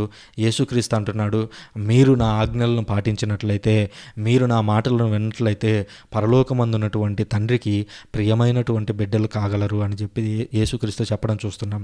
అంటే పాత నిబంధనలో ఏవేవైతే అంశాలు ఉన్నాయో ప్రతి అంశంలోనూ యేసుక్రీస్తు ఇన్వాల్వ్ అయ్యి ఉన్నాడు, ప్రతి రిఫరెన్స్లోనూ ఇన్వాల్వ్ అయ్యి ఉన్నాడు. నేను ఇంకా నిజం చెప్పాలి అని అంటే, ఇక్కడ ఉన్నటువంటి ఈ 9 రీడింగ్స్ ఎక్స్ప్లెయిన్ చేయాలి అని అంటే నాకు 9 గంటల సమయం ఇచ్చినా సరిపోదు. కాబట్టి మీరు అంతసేపు వినలేరు కాబట్టి ఫాస్ట్గా కంప్లీట్ చేసుకుంటూ వెళుతున్నాను. అయినప్పటికీ కూడా ప్రతి రీడింగ్లో కూడా యేసుక్రీస్తు ఏ విధంగా మిళితమై ఉన్నాడు, ఆ రీడింగ్స్ని యేసుక్రీస్తు ఎలా పరిపూర్ణం చేశాడని చెప్పుకుంటూ వెళ్ళే ప్రయత్నం నేను చేస్తూ ఉన్నాను. సో ఈ విధంగా 7వ రీడింగ్లో మనం యెహెజ్కేలు గ్రంథం ద్వారా కొన్ని విషయాలను తెలుసుకున్నాము. ఇకపోతే డైరెక్ట్గా మనము కొత్త నిబంధనకి వెళ్తాము. కొత్త నిబంధనలో రోమా లేఖను మనం పరిశీలిస్తాము. పునీత పౌలు గారు రోమీయులకు రాసినటువంటి లేఖలో నుంచి ఇవాళ మనము రీడింగ్ తీసుకుంటున్నాము. ఇది 8వ రీడింగ్. ఇక్కడ మనం గమనించినట్లయితే రోమా 6వ అధ్యాయము 3 నుంచి 11 వచనాలు. ఆ 3వ వచనంలో ఏముందో గమనించండి. ఒక మాట, మనమందరము క్రీస్తు యేసునందు జ్ఞానస్నానము పొందినప్పుడు ఆయన మరణమునందును జ్ఞానస్నానము పొందితిమని మీకు తెలియదా? జ్ఞానస్నానం పొందడము అని అంటే ఏంటి? మనమందరం కూడా నీటి ద్వారా నూతనపరచబడుతున్నాము. నీటి ద్వారా దేవుడిచ్చేటువంటి ఆత్మ ద్వారా మనమందరం కూడా దేవునికి ప్రియబిడ్డలం అవుతూ ఉన్నాము. దీన్ని పోలికగా కూడా మన పౌలు గారే చెప్పడం ఇంకో చోట మనం చూస్తాము. పాత నిబంధనలో ఏదైతే సున్నతి ఉన్నదో ఆ సున్నతే ఇప్పుడు కొత్త నిబంధనలో జ్ఞానస్నానంలాగా మారింది అని చెప్పడం చూస్తాము. ఆ తదనంతరం పేతురు గారు, పౌలు గారు, నాకు ఎగ్జాక్ట్ గుర్తు రావట్లేదు, బట్ ఈ ఇజ్రాయేలీలందరూ కూడా మోషే నాయకత్వంలో సముద్రం మధ్యలో నుంచి వెళుతూ ఉన్నప్పుడు మోషే సహవాసంలోనికి వారు బాప్తిస్మం పొందిరి అని చెప్పడం దాదాపుగా పౌలు గారే అనుకుంటున్నాను. పౌలు గారే ఉండాలి. సో పౌలు గారే ఆ మాటను చెప్పడం కూడా మనం చూస్తాము. అంటే ఆనాడు పాత నిబంధనలో ఇజ్రాయేలీలందరూ ఆ నీటి మధ్యలో ఎర్ర సముద్రం చీల్చినప్పుడు మనం చదివినటువంటి 3వ రీడింగ్ ఇవాళ అదే. సో ఆ 3వ రీడింగ్లో ఇజ్రాయేలీలందరూ నీటి మధ్యలో నుంచి వాళ్ళు బయటకు వచ్చారు. ఆ రూపంలో నీటి ద్వారా వాళ్ళు జ్ఞానస్నానం పొందారు, అంటే బాప్తిజమం పొందారని చెప్పడం చూస్తూ ఉన్నాము. ఆ నీటి ద్వారా దాదాపు 20 లక్షల మంది ప్రజలు వెళ్ళారు. 20 లక్షల మందిలో పిల్లలు లేరా? ఆ పిల్లలందరూ కూడా జ్ఞానస్నానం తీసుకున్నారు. వారందరూ కూడా మోసే సహవాసంలోనికి ఏకమయ్యారు. పిల్ల అని లేదు, జల్ల అని లేదు, పెద్దోళ్ళని లేదు, ముసలోళ్ళని లేదు, ముతక లేదు, యువత లేదు, అందరూ కూడా సముద్రం మధ్యలో నుంచి నడిచిన ప్రతి ఒక్కరు కూడా జ్ఞానస్నానం పొందారు. అలాగే ఈరోజు కథోలిక శ్రీసభలో కూడా వారు పిల్లలుగా ఉన్నప్పుడే మనము ఆ శ్రీసభలోనికి తీసుకొని వస్తాము. మోసే సహవాసంలోనికి ఆనాడు ప్రజలందరూ ఎలాగైతే వెళ్ళారో ఈరోజు యేసుక్రీస్తు సహవాసంలోనికి మనం అందరం కూడా బిడ్డలను కూడా నడిపిస్తాము. సో ఈ విధంగా పాత నిబంధనలో మోసే నాయకత్వంలో వాళ్ళందరూ ఆ నీటి గుండా, అనగా సముద్రం గుండా నడుస్తూ వాళ్ళందరూ ఏ విధంగా అయితే జ్ఞానస్నానం పొందారో ఇక్కడ యేసుక్రీస్తు ద్వారా మనము నీటి జ్ఞానస్నానం పొందుతూ ఉన్నాము. అంతేకాదు నీటి ద్వారా జ్ఞానస్నానం పొందేటప్పుడు యేసుక్రీస్తు మరణంలో కూడా పాలు పంచుకుంటున్నామని చెప్పడం మనం చూస్తున్నాం. ఇంకా అంటున్నాడు, మనమును ఒక కొత్త జీవితమును గడుపుటకై అట్లు జరిగను. ఇజ్రాయేలీలు ఈజిప్టులో ఉన్నప్పుడు అదంతా కూడా ఒక పాత జీవితం. ఎప్పుడైతే వాళ్ళు ఈజిప్టులో నుంచి ఆ ఎర్ర సముద్రంలో నుంచి దాటి బయటపడ్డారో అది వాళ్ళ కొత్త జీవితం. సింపుల్గా మన పరిభాషలో చెప్పాలంటే మనకు పాత నిబంధన కొత్త నిబంధన ఎలాగైతే ఉన్నాయో ఒక పాయింట్ ఆఫ్ టైం దగ్గర, అలాగే యూదుల్లో కూడా పాత నిబంధన కొత్త నిబంధన లాగా పాత జీవితం కొత్త జీవితం ఏది అని అంటే పాత జీవితం ఈజిప్టులో ఇరుక్కుపోయి ఉన్నటువంటి జీవితం, కొత్త జీవితం ఏది అని అంటే ఈజిప్టు నుంచి బయటపడినటువంటి జీవితం. అలాగే ఈరోజు జ్ఞానస్నానం అనేది మనకెందుకు ఉపయోగపడుతుంది అని అంటే సముద్రం దాటినటువంటి ఇజ్రాయేలీలందరూ కొత్త జీవితాన్ని ఏ విధంగా అయితే పొందారో సముద్రాన్ని దాటి ఆ జ్ఞానస్నానానికి సూచనగా ఈరోజు మనం తీసుకున్నటువంటి జ్ఞానస్నానం ద్వారా యేసుక్రీస్తు మరణంలో మనం పాలు పంచుకొని తిరిగి జీవంతో లేచినటువంటి మనము ఒక కొత్త జీవితాన్ని గడపడానికై పిలువబడ్డాము. ఇది అల్టిమేట్ లక్ష్యం. సృజన అనేటువంటి నేను కావచ్చు, వింటున్నటువంటి మీరు కావచ్చు, మన లక్ష్యం ఏమిటి? ఎందుకు ఈ రీడింగ్స్ వింటున్నాము, ఎందుకు చర్చికి వెళ్తున్నాము, ఎందుకు ఇదంతా చేస్తున్నాము అంటే ఒక కొత్త జీవితం కోసం మనం మార్పు చెందాలి, దేవునికి ప్రియమైనటువంటి బిడ్డలుగా జీవించాలి. ఆ కొత్త జీవితం కావాలని దేవుడు మనల నుంచి కోరుతూ ఉన్నాడు. ఇంకా అంటున్నాడు చూడండి 5వ వచనంలో, పాపపు శరీరం నశించి మనము ఇక పాపమునకు బానిసలు కాకుండానట్లు మన పాత స్వభావమును ఆయనతో శిలువపై చంపబడినదని మనకు తెలియను. పాత నిబంధనలో ఇజ్రాయేలీలు పొందినటువంటిది ఏ విధమైనటువంటి నిర్గమనము? ఈజిప్టు అనేటువంటి బానిసత్వం నుంచి వాళ్ళు నిర్గమనం చెందారు. ఈరోజు మనం చెందుతున్నటువంటి నిర్గమనం ఏంటి అని అంటే మరణము అనే దాంట్లో నుంచి జీవము అనే దాంట్లోకి వెళ్తున్నాం. ఎందుకంటే ఇజ్రాయేలీలందరూ దాంట్లో నుంచి బయటకు వచ్చారు, బాగానే ఉంది. ఈజిప్టులో నుంచి బయటకు వచ్చారు, బాగానే ఉంది. కానీ తుదిగా ఉండేటువంటి మరణం అనే దాన్ని వాళ్ళు జయించలేకపోయారు. కానీ ఈరోజు క్రైస్తవులమైనటువంటి మనము యేసుక్రీస్తు శరీర రక్తాలను భుజించినప్పుడు ఆయన అన్నాడు, యేసుక్రీస్తు యోహాను సువార్త 6వ అధ్యాయంలో, నా శరీరమును భుజించి నా రక్తమును పానము చేయు వాడిని నేను అంతిమ దినమున లేపుదును అని చెప్పడం చూస్తున్నాం. ఆ విధంగా మనందరికీ ఈరోజు నిత్య జీవం ఉంది. అలాంటి నిత్య జీవితంలోకి మనం ప్రవేశిస్తున్నాము. 9వ వచనంలో, మృత్యువునకు ఆయనపై ఇక ఎట్టి ఆధిపత్యము లేదు, ఆయన మరణము పాపమునకు శాశ్వతమగు మరణము. ఇజ్రాయేలీలు కావచ్చు, అంతకు ముందు ఉన్నటువంటి ఫిలసాఫర్స్, ప్రత్యేకించి గ్రీకు ఫిలాసఫీలో కూడా మరణము అనే దాన్ని ఒక శత్రువుగా చూశారు. యూదులైతే ఇంకా అసలు మనుషులు జయించలేనటువంటి శత్రువు ఏదైనా ఉంది అని అంటే దాన్ని మరణంతో పోల్చారు. పాత నిబంధనలో సైతాను కంటే ఎక్కువగా వాళ్ళు పోల్చింది దేంతో అంటే మరణంతోనే. ఎందుకంటే మరణంతో జీవితం అంతమైపోతుంది అనేటువంటి భావన ఆనాటి ఇజ్రాయేలీల్లో ఉండేది. ఇజ్రాయేలీల్లో పునరుత్థానం అనేటువంటి భావన ఉండేది చాలా తక్కువ మందిలో మాత్రమే. పరిసయ్యులు మాత్రమే పునరుత్థానం అనేటువంటి విషయాన్ని నమ్మేటువంటి వారు. సదుసీయులు కావచ్చు, ఇతర గ్రూపులు అనగా సమరీయులు కావచ్చు, వీళ్ళెవరూ కూడా పునరుత్థానాన్ని నమ్మేటువంటి వారు కాదు. అంటే వాళ్ళకి ఇంకా ఫుల్ రెవల్యూషన్ లేదు ఆ రోజు. ఈరోజు మనకుంది. సో ఇజ్రాయేలీలు ఆనాడు అత్యంత ఎక్కువగా భయపడింది, అత్యంత ఎక్కువగా ద్వేషించింది, అత్యంత ఎక్కువగా ఓడిపోయామని భావించింది మరణం చేతిలో. ఈరోజు యేసుక్రీస్తు ఆ మరణాన్ని ధ్వంసం చేయడం గురించి మనం మాట్లాడుతున్నాము. ఆ విధంగా ఆ రీతిలో 9వ రీడింగ్లోకి మనం ప్రవేశిస్తున్నాము. ఇవాళ 9వ రీడింగ్ మనందరికీ ఎంతో ఉత్సాహమైనటువంటి యేసుక్రీస్తు యొక్క పునరుత్థానము. లూకాసు వార్త 24వ అధ్యాయంలో ఇక్కడ ఉంది. ప్రతి సంవత్సరం ఇది వినేదే. నేను ప్రత్యేకంగా ఇందులో చెప్పడానికి ఏమీ లేదు. ఫాదర్లు ఎంతో లోతుగా దీని గురించి చెప్పింటారు. అయినప్పటికీ కొన్ని విషయాలను నేర్చుకోవడానికి ప్రయత్నిద్దాం. 24వ అధ్యాయం మొట్టమొదటి వచనం, ఆదివారము వేకువజామునే. యేసుక్రీస్తు యొక్క పునరుత్థానం ఎప్పుడు జరిగింది అని అంటే ఆ రోజు వేకువజామునే వీళ్ళందరూ కూడా యేసుక్రీస్తు యొక్క శరీరానికి లేపనాలు పోద్దామని అక్కడికి వెళ్ళారు. అప్పటికే ఆయన పునరుత్థానం చెంది ఉన్నాడు. అంటే యేసుక్రీస్తు 8వ దినంలోకి ప్రవేశించాడు. యూదుల్లో ఉన్నటువంటి ఆచారం 7 రోజుల ఆచారం. క్రైస్తవులు అనేది మరొక గొప్ప రోజు, ఒక నూతన దినం, ఒక నూతన శకము లేదా ఒక నూతనమైనటువంటి జీవితంలోకి మనం ప్రవేశిస్తున్నాము. అందుకే 7 రోజులు దాటి 8వ రోజులో మనం ప్రవేశిస్తున్నాము. 8వ రోజు అనేది దేవునిది. ఆ దేవుని అయినటువంటి ఆదివారం రోజునే ఈరోజు మనం అందరం కూడా ప్రార్థనలు చేస్తూ ఉన్నట్లుగా మనం చూస్తూ ఉన్నాం. ఆదివారం రోజున లేపనాలు పూద్దామని అక్కడికి వెళ్ళగానే ప్రభు అయినటువంటి యేసు యొక్క దేహం వారికి కనిపించలేదు. ఈ లేడీస్ అందరూ కలిసి వెళ్ళారు, కానీ అక్కడికి వెళ్తే యేసుక్రీస్తు శరీరం లేదు. వాళ్ళందరూ భయపడ్డారు, వారికి ఏమీ తోచలేదు. అప్పుడు 2 పురుషులు ప్రకాశవంతమైనటువంటి వస్త్రములను ధరించి వారి చెంత నిలిచి ఉండిరి. వారు భయపడి తలలు వంచి సాగిలపడగా పురుషులు వారితో, మీరు సజీవుడైనటువంటి వానిని మృతులలో ఎలా వెతుకుచున్నారు? యేసుక్రీస్తు ఎన్నో మార్లు చెప్పాడు. గమనించండి, అసలు దేవునికి ఎంత ఓపిక అని అంటే నిజంగా ఆయన ఓపికకి దండం పెట్టినా తప్పులేదు. మనకు ఒక మంచి పాట ఉంది దివ్య కారుణ్యం గురించి. మన కథోలిక శ్రీసభలో ఉన్నటువంటి పాట జీవన్ బాబు ఫాదర్ గారు రాసినటువంటి పాట అనుకుంటాను అది. అందులో ఒక లైన్ నన్ను ఎంతగానో ఆకట్టుకుంది. అదేంటి అని అంటే, మోక్షము కంటే గొప్పదైన దివ్య కారుణ్యమా అని పాట పాడతారు. అందులో మోక్షం కంటే గొప్పది దేవుని యొక్క దివ్య కారుణ్యం. అంటే మనం దేవుని సన్నిధిలోకి వెళ్ళి అక్కడ ఉండడం కంటే కూడా దేవుని కరుణ గొప్పది. ఎందుకంటే మనం అక్కడ ఉన్నామంటే దానికి కారణమే దేవుని యొక్క కరుణ. అంత గొప్ప కరుణ. ఈ కరుణ గురించి ఇప్పుడు ఎందుకు చెప్పాను అని అంటే, యేసుక్రీస్తు మరణించి తిరిగి లేస్తాను అని చెప్పి చాలాసార్లు చెప్పాడు. స్టార్టింగ్లో అంటే చెప్పలేదు అనుకుందాము. యేసుక్రీస్తు ఆ మెసియానిక్ సీక్రెట్ అనేది రివీల్ అయ్యే వరకు పెద్దగా చెప్పలేదు. కానీ ఆ తదనంతరం యెరూషలేముకి వెళ్తాము, అక్కడ నన్ను చంపేస్తారు, తిరిగి 3వ దినాన లేస్తానని కనీసం ఎన్నోసార్లు 10 సార్లు యేసుక్రీస్తు శిష్యులకి చెప్పాడు. కానీ ఇక్కడ గమనిస్తే ఏం జరుగుతుంది? వీరు వెళ్ళి మళ్ళీ యేసుక్రీస్తుని మృతులలో వెతుకుతున్నారు. అప్పుడు కూడా దేవునికి ఇంకా ఎంత ఓపిక చూడండి. అక్కడ ఉన్నటువంటి దూతలు వాళ్ళని తిట్టట్లేదు, బదులుగా ఒక ప్రశ్న వేస్తున్నారు. ఏమని? మీరు సజీవుడైనటువంటి వాడిని మృతులలో ఎందుకు వెతుకుతున్నారు? సజీవుడు అవుతాడు అని మీకు ఎన్నోసార్లు చెప్పాడు కదా, అయినా వినలేదు. అయినప్పటికీ దేవుడు ఇంకా ఓపిక బట్టి మాట్లాడుతూ ఉండడం మనం చూస్తున్నాం. ఆ తర్వాత 11వ వచనం చూసినట్లయితే, వారు ఈ సంగతులను నమ్మక వాటిని కట్టుకథలుగా భావించిరి. శిష్యులను చూడండి, ఈ స్త్రీలు వెళ్ళి వాళ్ళకి చెప్తే, ఆ పురుషులకి చెప్తే, అనగా శిష్యులకి చెప్తే, శిష్యులు కూడా నమ్మకుండా కట్టుకథలుగా భావించారు. ఎందుకు భావించారు అని అంటే, వాళ్ళు అప్పటికీ కూడా వాళ్ళ పూర్తి నేత్రాలు ఇంకా తెరవబడలేదు. ఒక రకంగా చెప్పాలనంటే, ఆనాడు ఒక్కడే ఆదాము ఉన్నాడు తోటలో, ఈరోజు 11 మంది ఆదాములు ఉన్నారు. ఈరోజు మీరందరూ, నువ్వు నేను కూడా ఆదాములాగానే ఉన్నాము.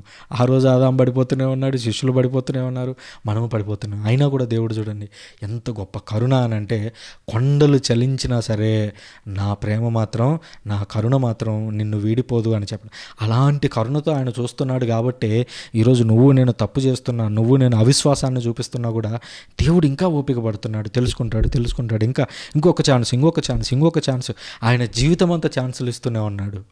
కాబట్టి ఆయన ప్రేమను అర్థం చేసుకోవడానికి ప్రయత్నిద్దాం. ఇంకా చూస్తే, కానీ పేతురు లేచి, గమనించండి, శిష్యులందరూ దాన్ని నమ్మకపోతే పేతురు లేచి సమాధి వద్దకు పరిగెత్తిపోయి లోపలికి వంగి చూడగా నారబట్టలు మాత్రమే కనబడెను. పేతురు పరిగెత్తుకుంటూ వెళ్ళి చూశాడు. ఎందుకంటే పేతురుకి ఆల్రెడీ బాధ్యతలు ఉన్నాయి.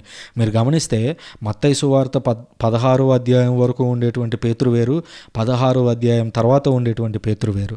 ఆ తదనంతరం పేతురు బాధ్యతలు అందుకోవడం మనం చూస్తాము పోపుగా. ఎందుకంటే యేసుక్రీస్తు పేతురు నాయకుడిగా ఒక సంఘాన్ని ఏర్పాటు చేయడం, కథోలిక శ్రీసభను ఏర్పాటు చేయడం మనం మత్తయి సువార్త 16వ అధ్యాయంలో మనం చూస్తాం. ఈ రీతిలో యేసుక్రీస్తు యొక్క పునరుత్థానం జరిగింది. నాకు తెలుసు పునరుత్థానం గురించి నేను ఎక్కువ మాట్లాడలేదు, ఎందుకనంటే మనందరం వెళ్ళేటువంటి చర్చిల్లో ఈ రీడింగ్ గురించి ప్రత్యేకంగా గురువులు మరింత లోతుగా చెప్తారు. కాబట్టి ఇప్పటికే ఆలస్యమైంది, కాబట్టి ఇంతటితో నేను ముగిస్తున్నాను. మరలా మీకు ఒక చిన్న రిక్వెస్ట్, ఇదంతా మీకు నచ్చినట్లయితే మీరు జస్ట్ లైక్ చేసి కామెంట్ చేసి ఈ శుభ సమాచారాన్ని, ఎందుకనంటే కనీసం ఇది ఈస్టర్ పండుగ యొక్క ఈ రీడింగ్స్నైనా సరే ఒక నలుగురితో పంచుకోవాలని మిమ్మల్ని కోరుతూ ఉన్నాను. తద్వారా మీరు కూడా నాకు సహాయం అందించినటువంటి వారు అవుతారు. దేవుని యొక్క సువార్తని నలుగురు మధ్యలోకి తీసుకుని వెళ్ళినటువంటి వారం అవుతాం. అండ్ పర్సనల్గా మీరు షేర్ చేసినందుకు, లైక్ చేసినందుకు, కామెంట్ చేసినందుకు మీ అందరికీ కూడా ప్రత్యేక కృతజ్ఞతలు. యేసుక్రీస్తు తిరిగి లేచెను. హల్లెలూయా, హల్లెలూయా.